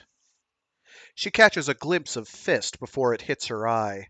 She staggers back against the bulkhead, feels some protruding rivet or valve catch the back of her head. The world drowns in explosions of afterlight. He's lost control, she thinks dully. I win. Her knees collapse under her. She slides down the wall, sits with a heavy thud on the deck. She considers it a matter of some pride that she's kept utterly silent through all this. I wonder what I did to set him off. She can't remember. Acton's fist seems to have knocked the past few minutes out of her head. Doesn't matter anyway. Same old dance. But this time there seems to be someone on her side. She can hear shouts, sounds of a scuffle. She hears the sick, jarring thud of flesh against bone against metal, and for once, none of it seems to be hers. You cocksucker! I'll rip your fucking balls off! Brander's voice. Brander is sticking up for her. He always was the gallant one. Clark smiles, tastes salt. Of course, he never quite forgave Acton for that tiff over the gulper, either. Her vision is starting to clear, in one eye at least. There's a leg right in front of her, another to one side. She looks up. The legs meet at Caraco's crotch. Acton and Brander are in her cubby too. Clark's amazed that they can all fit. Acton, his mouth bloody, is under siege. Brander's hand is at his throat. Acton has the wrist of that hand caught in a grip of his own.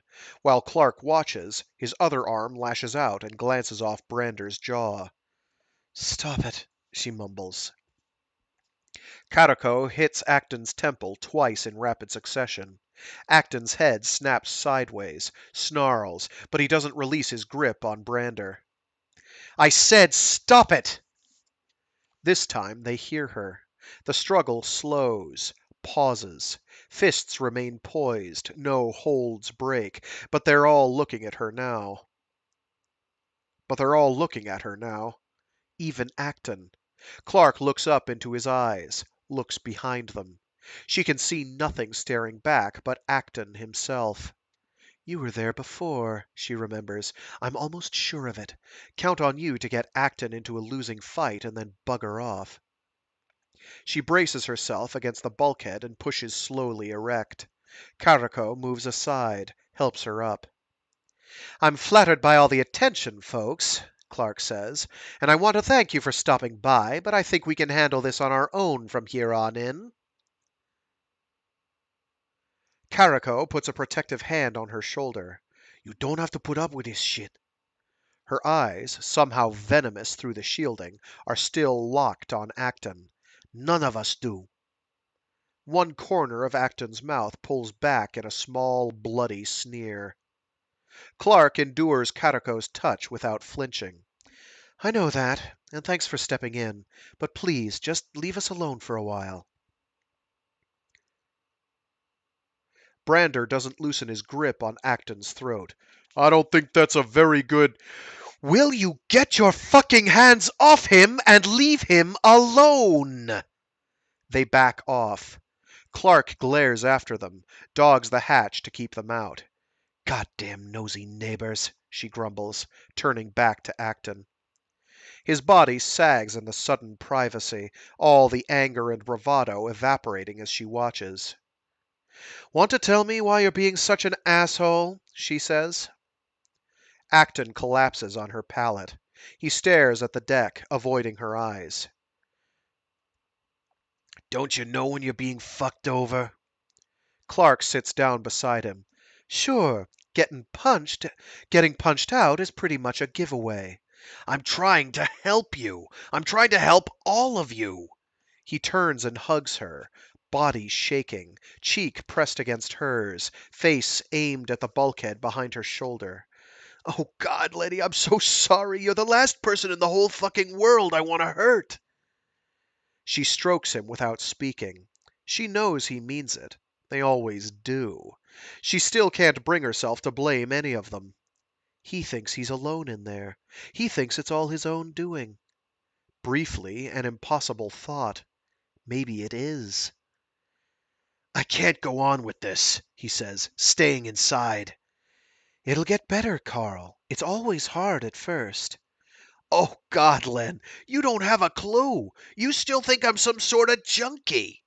"Carl, You think I don't know what addiction is? You think I can't tell the difference?"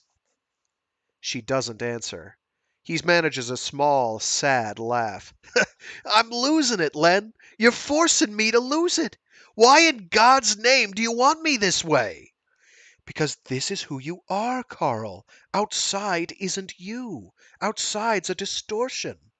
"Outside, I'm not an asshole. Outside, I don't make everyone hate me."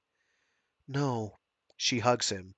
"If controlling your temper means seeing you turn into something else, seeing you doped up all the time, then I'll take my chances with the original."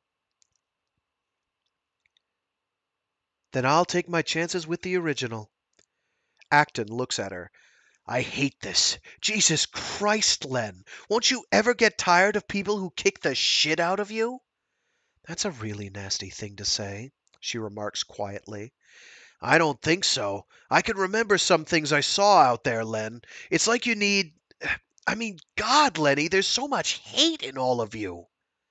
She's never heard him speak like this, not even outside. You've got a bit of that in you, too, you know. Yeah, I thought it made me different. I thought it gave me an edge, you know? It does.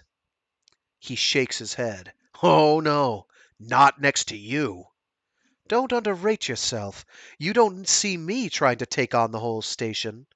That's just it, Len. I blow it off all the time. I waste it on stupid shit like this. But you hoard it. His expression changes. She's not exactly sure what to. Concern, maybe. Worry. Sometimes you scare me more than Lubin does. You never lash out or beat on anybody. Christ, it's a major event when you even raise your voice. So it just builds up. It's got its upside, I guess. He manages a soft laugh. Hatred's a great fuel source. If anything ever activated you, you'd be unstoppable. But now you're just toxic. I don't think you really know how much hate you've got in you. Pity? Something inside her goes suddenly cool. Don't play therapist with me, Carl. Just because your nerves fire too fast doesn't mean you've got second sight. You don't know me that well. Of course not, or you wouldn't be with me. Not in here. He smiles, but that strange, sick expression keeps showing through behind. Outside, at least, I can see things. In here, I'm blind. You're in the land of the blind, she says curtly. It's not a drawback. Really? Would you stay here if it meant getting your eyes cut out?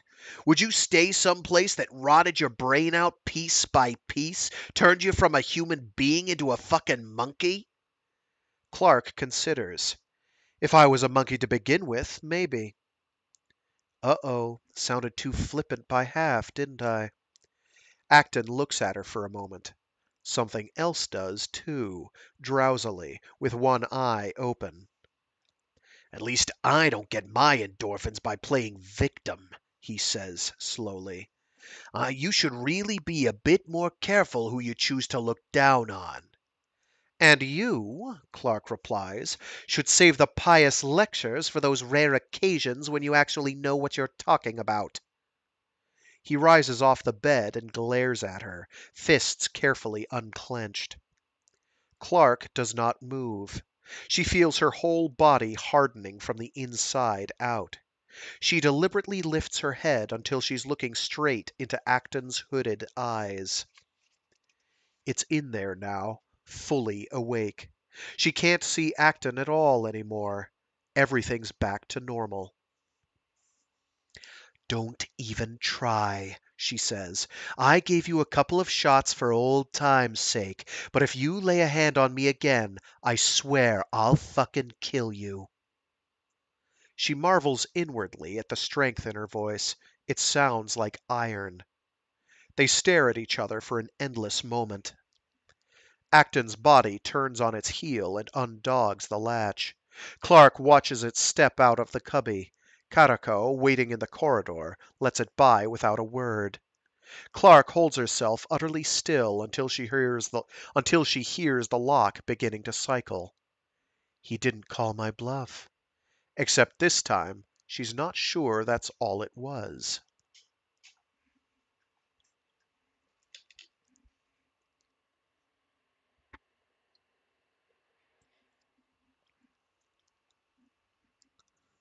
He doesn't see her.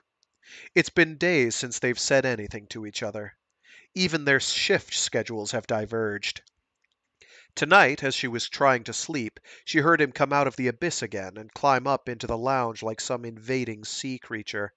He does it now and then when the place is deserted, when everyone is either outside or sealed into their cubicles. He sits there at the library, diving through his phones down endless virtual avenues, desperation in every movement. It's as though he has to hold his breath whenever he comes inside. Once she saw him tear the headset off his skull and flee outside as though his chest would burst. When she picked up the abandoned headset, the results of his lit search were still glowing in the iPhones. chemistry. Another time he turned on his way Another time he turned on his way out to see her standing in the corridor. He smiled. He even said something. Sorry is what she heard, but there may have been more. He didn't stay. Now his hands rest, unmoving, on the keyboard. His shoulders are shaking. He doesn't make any sound at all. Lenny Clark closes her eyes for a moment, wondering whether to approach him. When she looks again, the lounge is empty.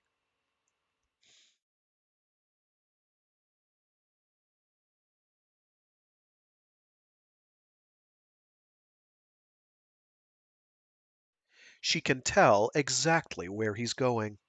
His icon buds off of BB and crawls away across the display, and there's only one thing in that direction. When she gets there, he's crawling across its back, digging a hole with his knife. Clark's eye caps can barely find enough light to see by, this far from the throat. Acton cuts and slices in the light of her headlamp, his shadow writhing away across a horizon of dead flesh. He's dug a crater, maybe half a meter across, half a meter deep. He's cut through the stratum of blubber below the skin and is tearing through the brown muscle beneath. It's been months now since this creature landed here. Clark marvels at its preservation. The abyss likes extremes, she muses. If it isn't a pressure cooker, it's a fridge. Acton stops digging. He just floats there, staring down at his handiwork. What a stupid idea, He buzzes at last. I don't know what gets into me sometimes. He turns to face her. His eye caps reflect yellow. I'm sorry, Lenny. I know this place was special to you somehow. I didn't mean to, well, desecrate it, I guess. She shakes her head. It's okay. It's not important. Acton's vocoder gurgles. In air, it would be a sad laugh. I give myself too much credit sometimes, Len. Whenever I'm inside and I'm fucking up and I don't know what to do, I figure all I've got to do is come outside and the scales will fall off my eyes. It's like religious faith almost. All the answers, right out here. It's okay, Clark says again, because it seems better than saying nothing. Only sometimes the answer doesn't really do much for you, you know? Sometimes the answer's just forget it. You're fucked. Acton looks back down at the dead whale. Would you turn the light off? The darkness swallows them like a blanket. Clark reaches through it and brings Acton to her. What were you trying to do? The mechanical laugh again. Something I read. I was thinking. His cheek brushes against hers. I don't know what I was thinking. When I'm inside, I'm a fucking Lobo case. I get these stupid ideas, and even when I get back out, it takes a while before I really wake up and realize what a dork I've been. I wanted to study an adrenal gland. Thought it would help me figure out how to counter ion depletion at the synapse junctions. You know how to do that. Well, it was just bullshit anyway. I can't think straight in there. She doesn't bother to argue. I'm sorry. Acton buzzes after a while. Clark strokes his back. It feels like two sheets of plastic rubbing together. I think I can explain it to you, he adds, if you're interested. Sure. But she knows it won't change anything. You know how there's this strip in your brain that controls movement? Okay. And if, say, you become a concert pianist, the part that runs your fingers would actually spread out, take up more of the strip to meet the increased demand for finger control? But you lose something too. The adjacent parts of the strip get crowded out. So maybe you couldn't wiggle your toes or curl your tongue as well as you could before you started practicing. Acton falls silent. Clark feels his arms, cradling her loosely from behind. I think something like that happened to me, He says after a while. How? I think something in my brain got exercised. Exercised or exercised? Exercised, and it spread out and crowded some other parts away. But it only works in a high pressure environment, you see. It's the pressure that makes the nerves fire faster. So when I go back inside, the new part shuts down and the old parts have been, well, lost. Clark shakes her head. We've been through this, Carl. Your synapses just ran low on calcium. That's not all that's happened. That's not even a problem anymore. I've brought my inhibitors up again. Not all the way, but enough. But I still have this new part, and I can't find the old ones. She feels his chin on the top of her head. I don't think I'm exactly human anymore, Len. Which, considering the kind of human I was, is probably just as well. And what does it do exactly, this new part? He takes a while to answer. It's almost like getting an extra sense organ, except it's diffuse. Intuition, only with a really hard edge. Diffuse with a hard edge. Yeah, well, that's the problem when you try to explain smell to someone without a nose. Maybe it's not what you think. I mean, something's changed, but that doesn't mean you can really just look into people like that. Maybe it's just some sort of mood disorder, or a hallucination, maybe. You can't know. I know, Len. Then you're right. Anger trickles up from her internal reservoir. You're not human anymore. You're less than human. Lenny, Humans have to trust, Carl. There's no big deal about putting your faith in something you know for certain. I want you to trust me. not know you. She tries to hear sadness on that synthetic voice. In BB, maybe it would have come through, but in BB he would never have said that. Carl, I can't come back. you're not yourself out here. She pushes away, spins around. She can just barely distinguish his silhouette. You want me to. She hears confusion in the words, even through the vocoder, but she knows it's not a question. Hateful. Don't be an idiot. I've had more than my fill of assholes, believe me. But Carl, this is just some kind of cheap trick. Step out of the magic booth, you're Mr. Nice Guy. Step back in, you're the SeaTac Strangler. It's not real. How do you know? She keeps her distance, suddenly knowing the answer. It's only real if it hurts. It's only real if it happens slowly, painfully, each step carved in shouts and threats and thrown punches. It's only real if Lenny Clark is the one to make him change. She doesn't tell him any of this, of course, but she's afraid, as she turns and leaves him there, that she doesn't have to.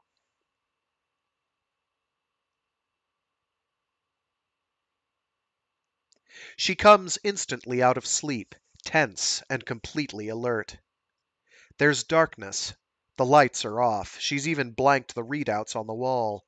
But it's the close, familiar darkness of her own cubby. Something is tapping on the hull, regular and insistent. From outside. Out in the corridor, there's light enough for rifter eyes. Nakata and Karako stand motionless in the lounge. Brander sits at the library. The screens are dark. The headsets are all hanging on their pegs. The sound ticks through the lounge, fainter than before, but easily audible. "Where's Lubin?" Clark asks softly. Nakata tilts her head towards the hull. Outside somewhere. Clark climbs downstairs and into the airlock.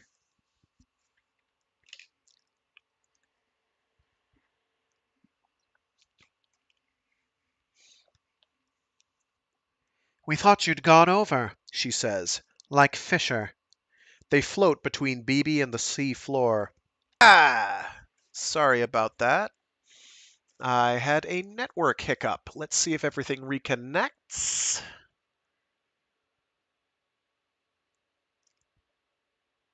And I'm going to rewind just a little here. I'll do the previous paragraph set. Okay, it looks like Twitch is back as well as YouTube. Sorry about the hiccup there. I got a nice little warning noise, which twigged me to it, which is nice. She comes instantly out of sleep, tense and completely alert. There's darkness. The lights are off. She's even blanked the readouts on the wall. But it's the close, familiar darkness of her own cubby. Something is tapping on the hull, regular and insistent. From outside. Out in the corridor, there's light enough for rifter eyes. Nakata and Karako stand motionless in the lounge. Brander sits at the library. The screens are dark. The headsets are hanging on their pegs. The headsets all hanging on their pegs. Where's Lubin? Clark asks softly. Nakata tilts her head towards the hull. Outside somewhere. Clark climbs downstairs and into the airlock.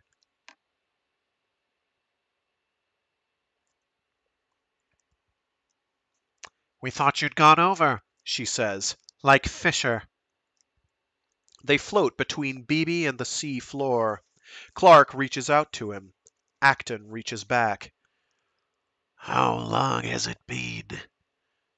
The words come out as faint, metallic sighs. 6 days, maybe 7. I've been putting off calling up for a replacement. He doesn't react.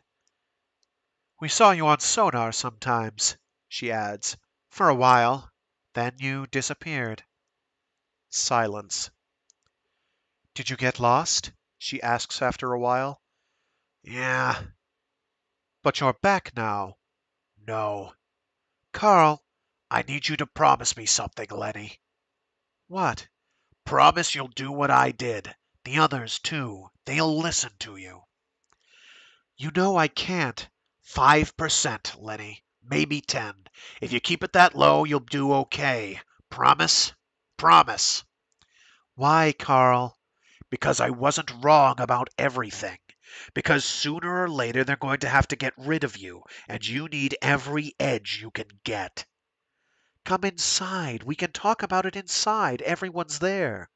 There's strange things happening out there, Len. Out past sonar range I don't know what they're doing. They don't tell us. Come inside, Carl. He shakes his head. He seems almost unused to the gesture. Can't. Then don't expect me. I left a file in the library. It explains things. As much as I could when I was in there. Promise me, Len. No, you promise. Come inside. Promise we'll work it out. It kills too much of me, he sighs. I pushed it too far. Something burned out. I'm not even completely whole out here anymore. But you'll be okay. 5 or 10%. No more. I need you, she buzzes very quietly. No, he says. You need Carl Acton. What's that supposed to mean? You need what he did to you. All the warmth goes out of her then. What's left is a slow, freezing boil. What is this, Carl? Some grand insight you got while spirit walking around in the mud? You think you know me better than I do? You know, because you don't, you know. You don't know shit about me. You never did. And you don't really have the balls to find out. So you run off into the dark and come back spouting all this pretentious bullshit. She's goading him. She knows she's goading him, but he's just not reacting. Even one of his outbursts would be better than this. It's saved under shadow, he says. She stares at him without speaking. The file, he adds.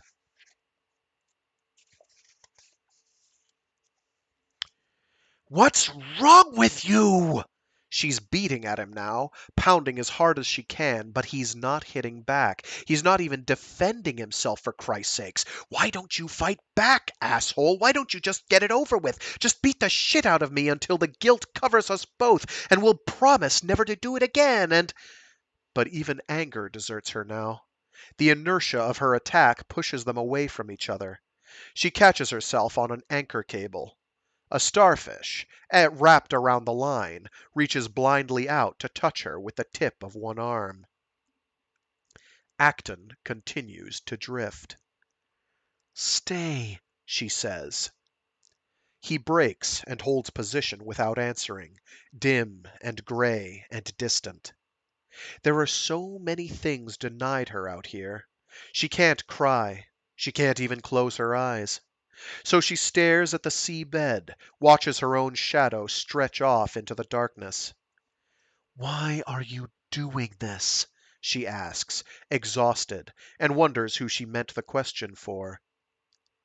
His shadow flows across her own. A mechanical voice answers. This is what you do when you really love someone. She jerks her head up in time to see him disappear.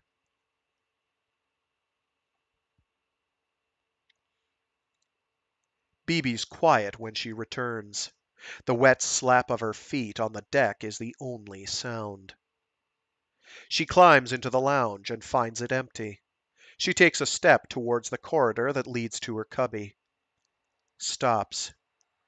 In calm, a luminous icon inches towards the throat. The display lies for effect. In reality, Acton is dark and unreflective, no more luminous than she is. She wonders again if she should try and stop him. She could never overpower him by force, but perhaps she just hasn't thought of the right thing to say. Perhaps if she just gets it right, she can call him back, compel his return through words alone. Not a victim anymore, he said once. Perhaps she's a siren instead. She can't think of anything to say. He's almost there now. She can see him gliding between great bronze pillars, bacterial nebulae swirling in his wake. She imagines his face aimed down, scanning, relentless, hungry. She can see him homing in on the north end of Main Street. She shuts off the display. She doesn't have to watch this. She knows what's going on, and the machines will tell her when it's over. She couldn't stop them if she tried, not unless she smashed them into junk. That, in fact, is exactly what she wants to do. But she controls herself. Quiet as stone, Lenny Clark sits in the command cubby, staring at a blank screen, waiting for the alarm. And that is going to have to do it for today. Yeah, I guess it's about where I thought we'd be.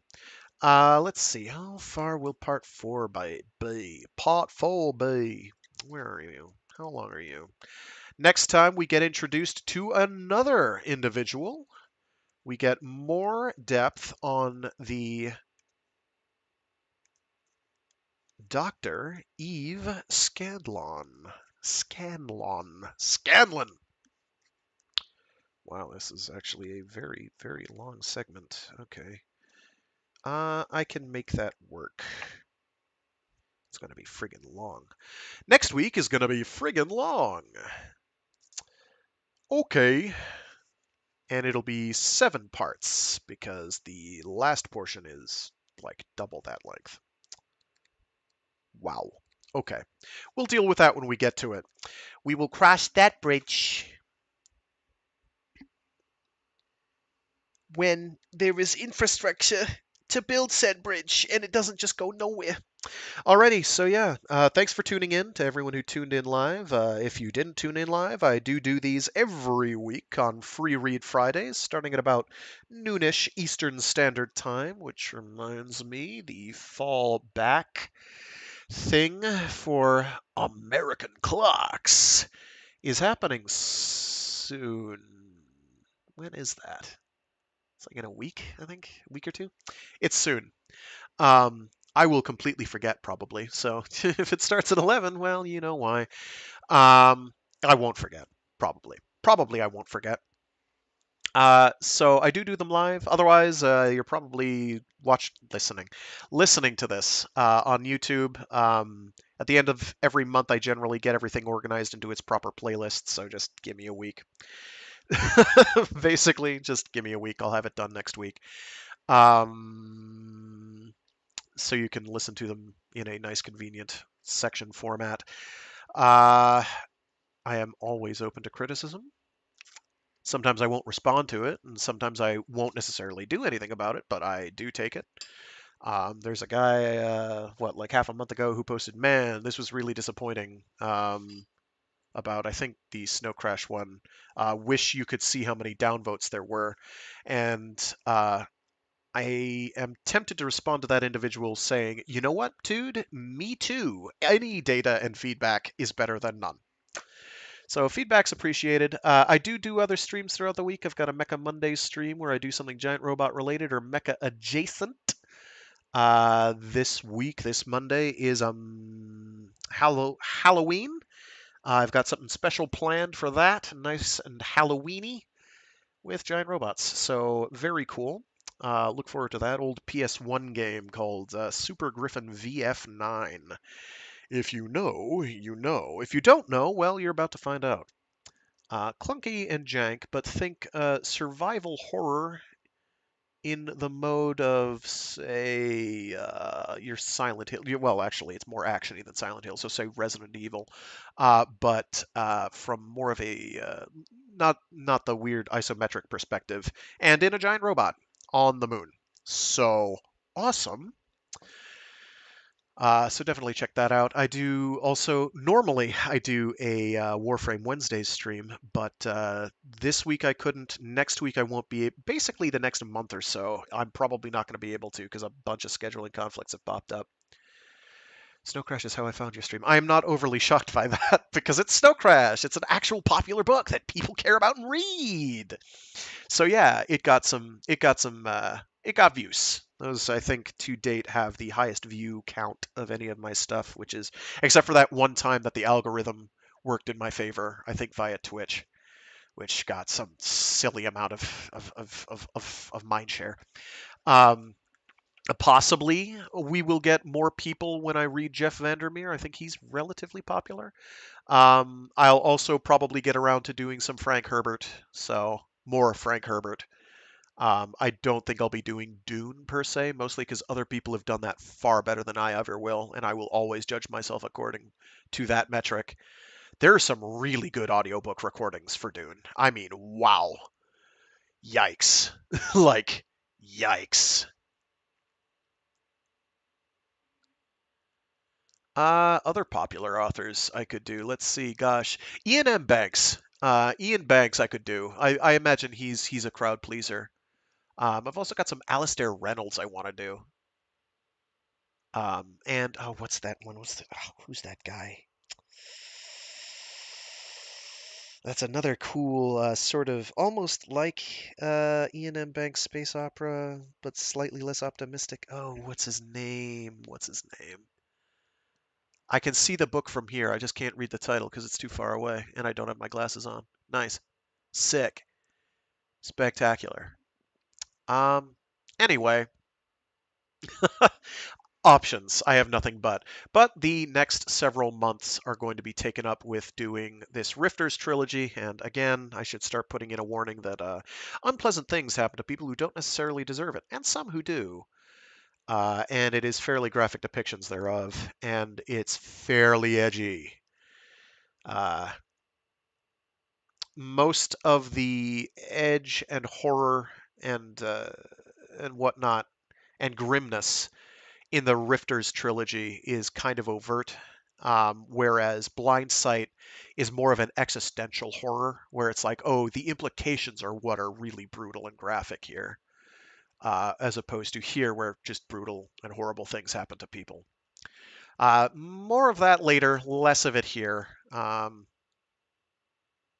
It's not so much in Starfish. It's Maelstrom where that really starts getting kicked into gear, and then wowzers, by the time Behemoth rolls around, yikes. So I know I'm kind of hyping that up, but, fair warning if you're squeamish. Yeah, the key of indeed. I have done Stephen King. I did, what was it? Night Shift short story collection. I do have plenty of Stephen King I could do.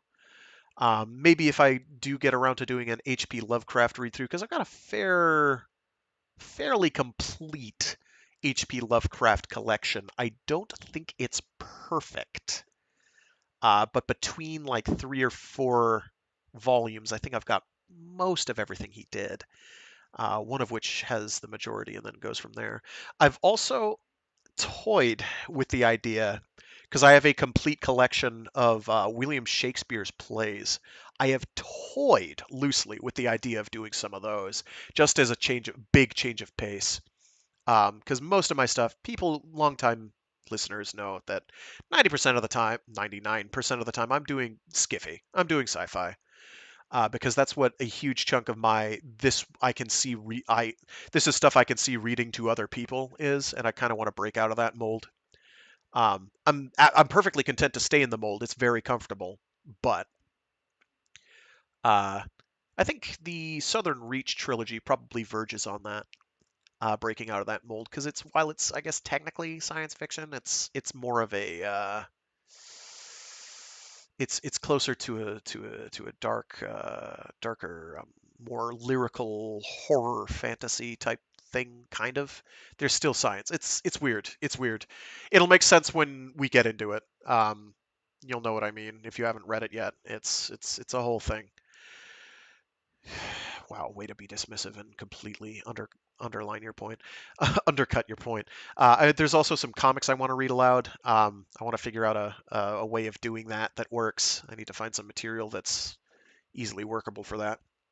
That won't get me immediately banned from YouTube. It's not that I go for really graphic stuff. It's just I have some graphic stuff. Like, how am I going to show like the Incull? How am I going to show that? There's like tits everywhere. There's boobies, man, and I don't think YouTube's going to take kindly to that. Because European science fiction comics from like the 80s, 90s, and onwards is just that's tough. It's tough. It's tough. It's real tough. Whatever. We'll figure something out. Anyway, those are my musings and harpings and ramblings. I gotta run. Thanks to everyone who tuned in, and see you all next time. Oh yeah, I have a nice solid Edgar Allan Poe collection, and I am a sucker. I've also got, where did I put that? I've got a Rudyard Kipling collection that I wouldn't mind doing, because Kipling is fun. Kipling's entertaining to read too. I think I could see myself reading him aloud. I don't do poetry as a rule. I'm bad at it. Most of it doesn't sink in. But Kipling kind of walks this line where he's kind of more like ballads, I guess. And ballads, I basically think I understand. I basically understand the ballad format. But traditional poetry is harder for me. I don't know. Brain. So yeah. Thanks again. I got a scooch.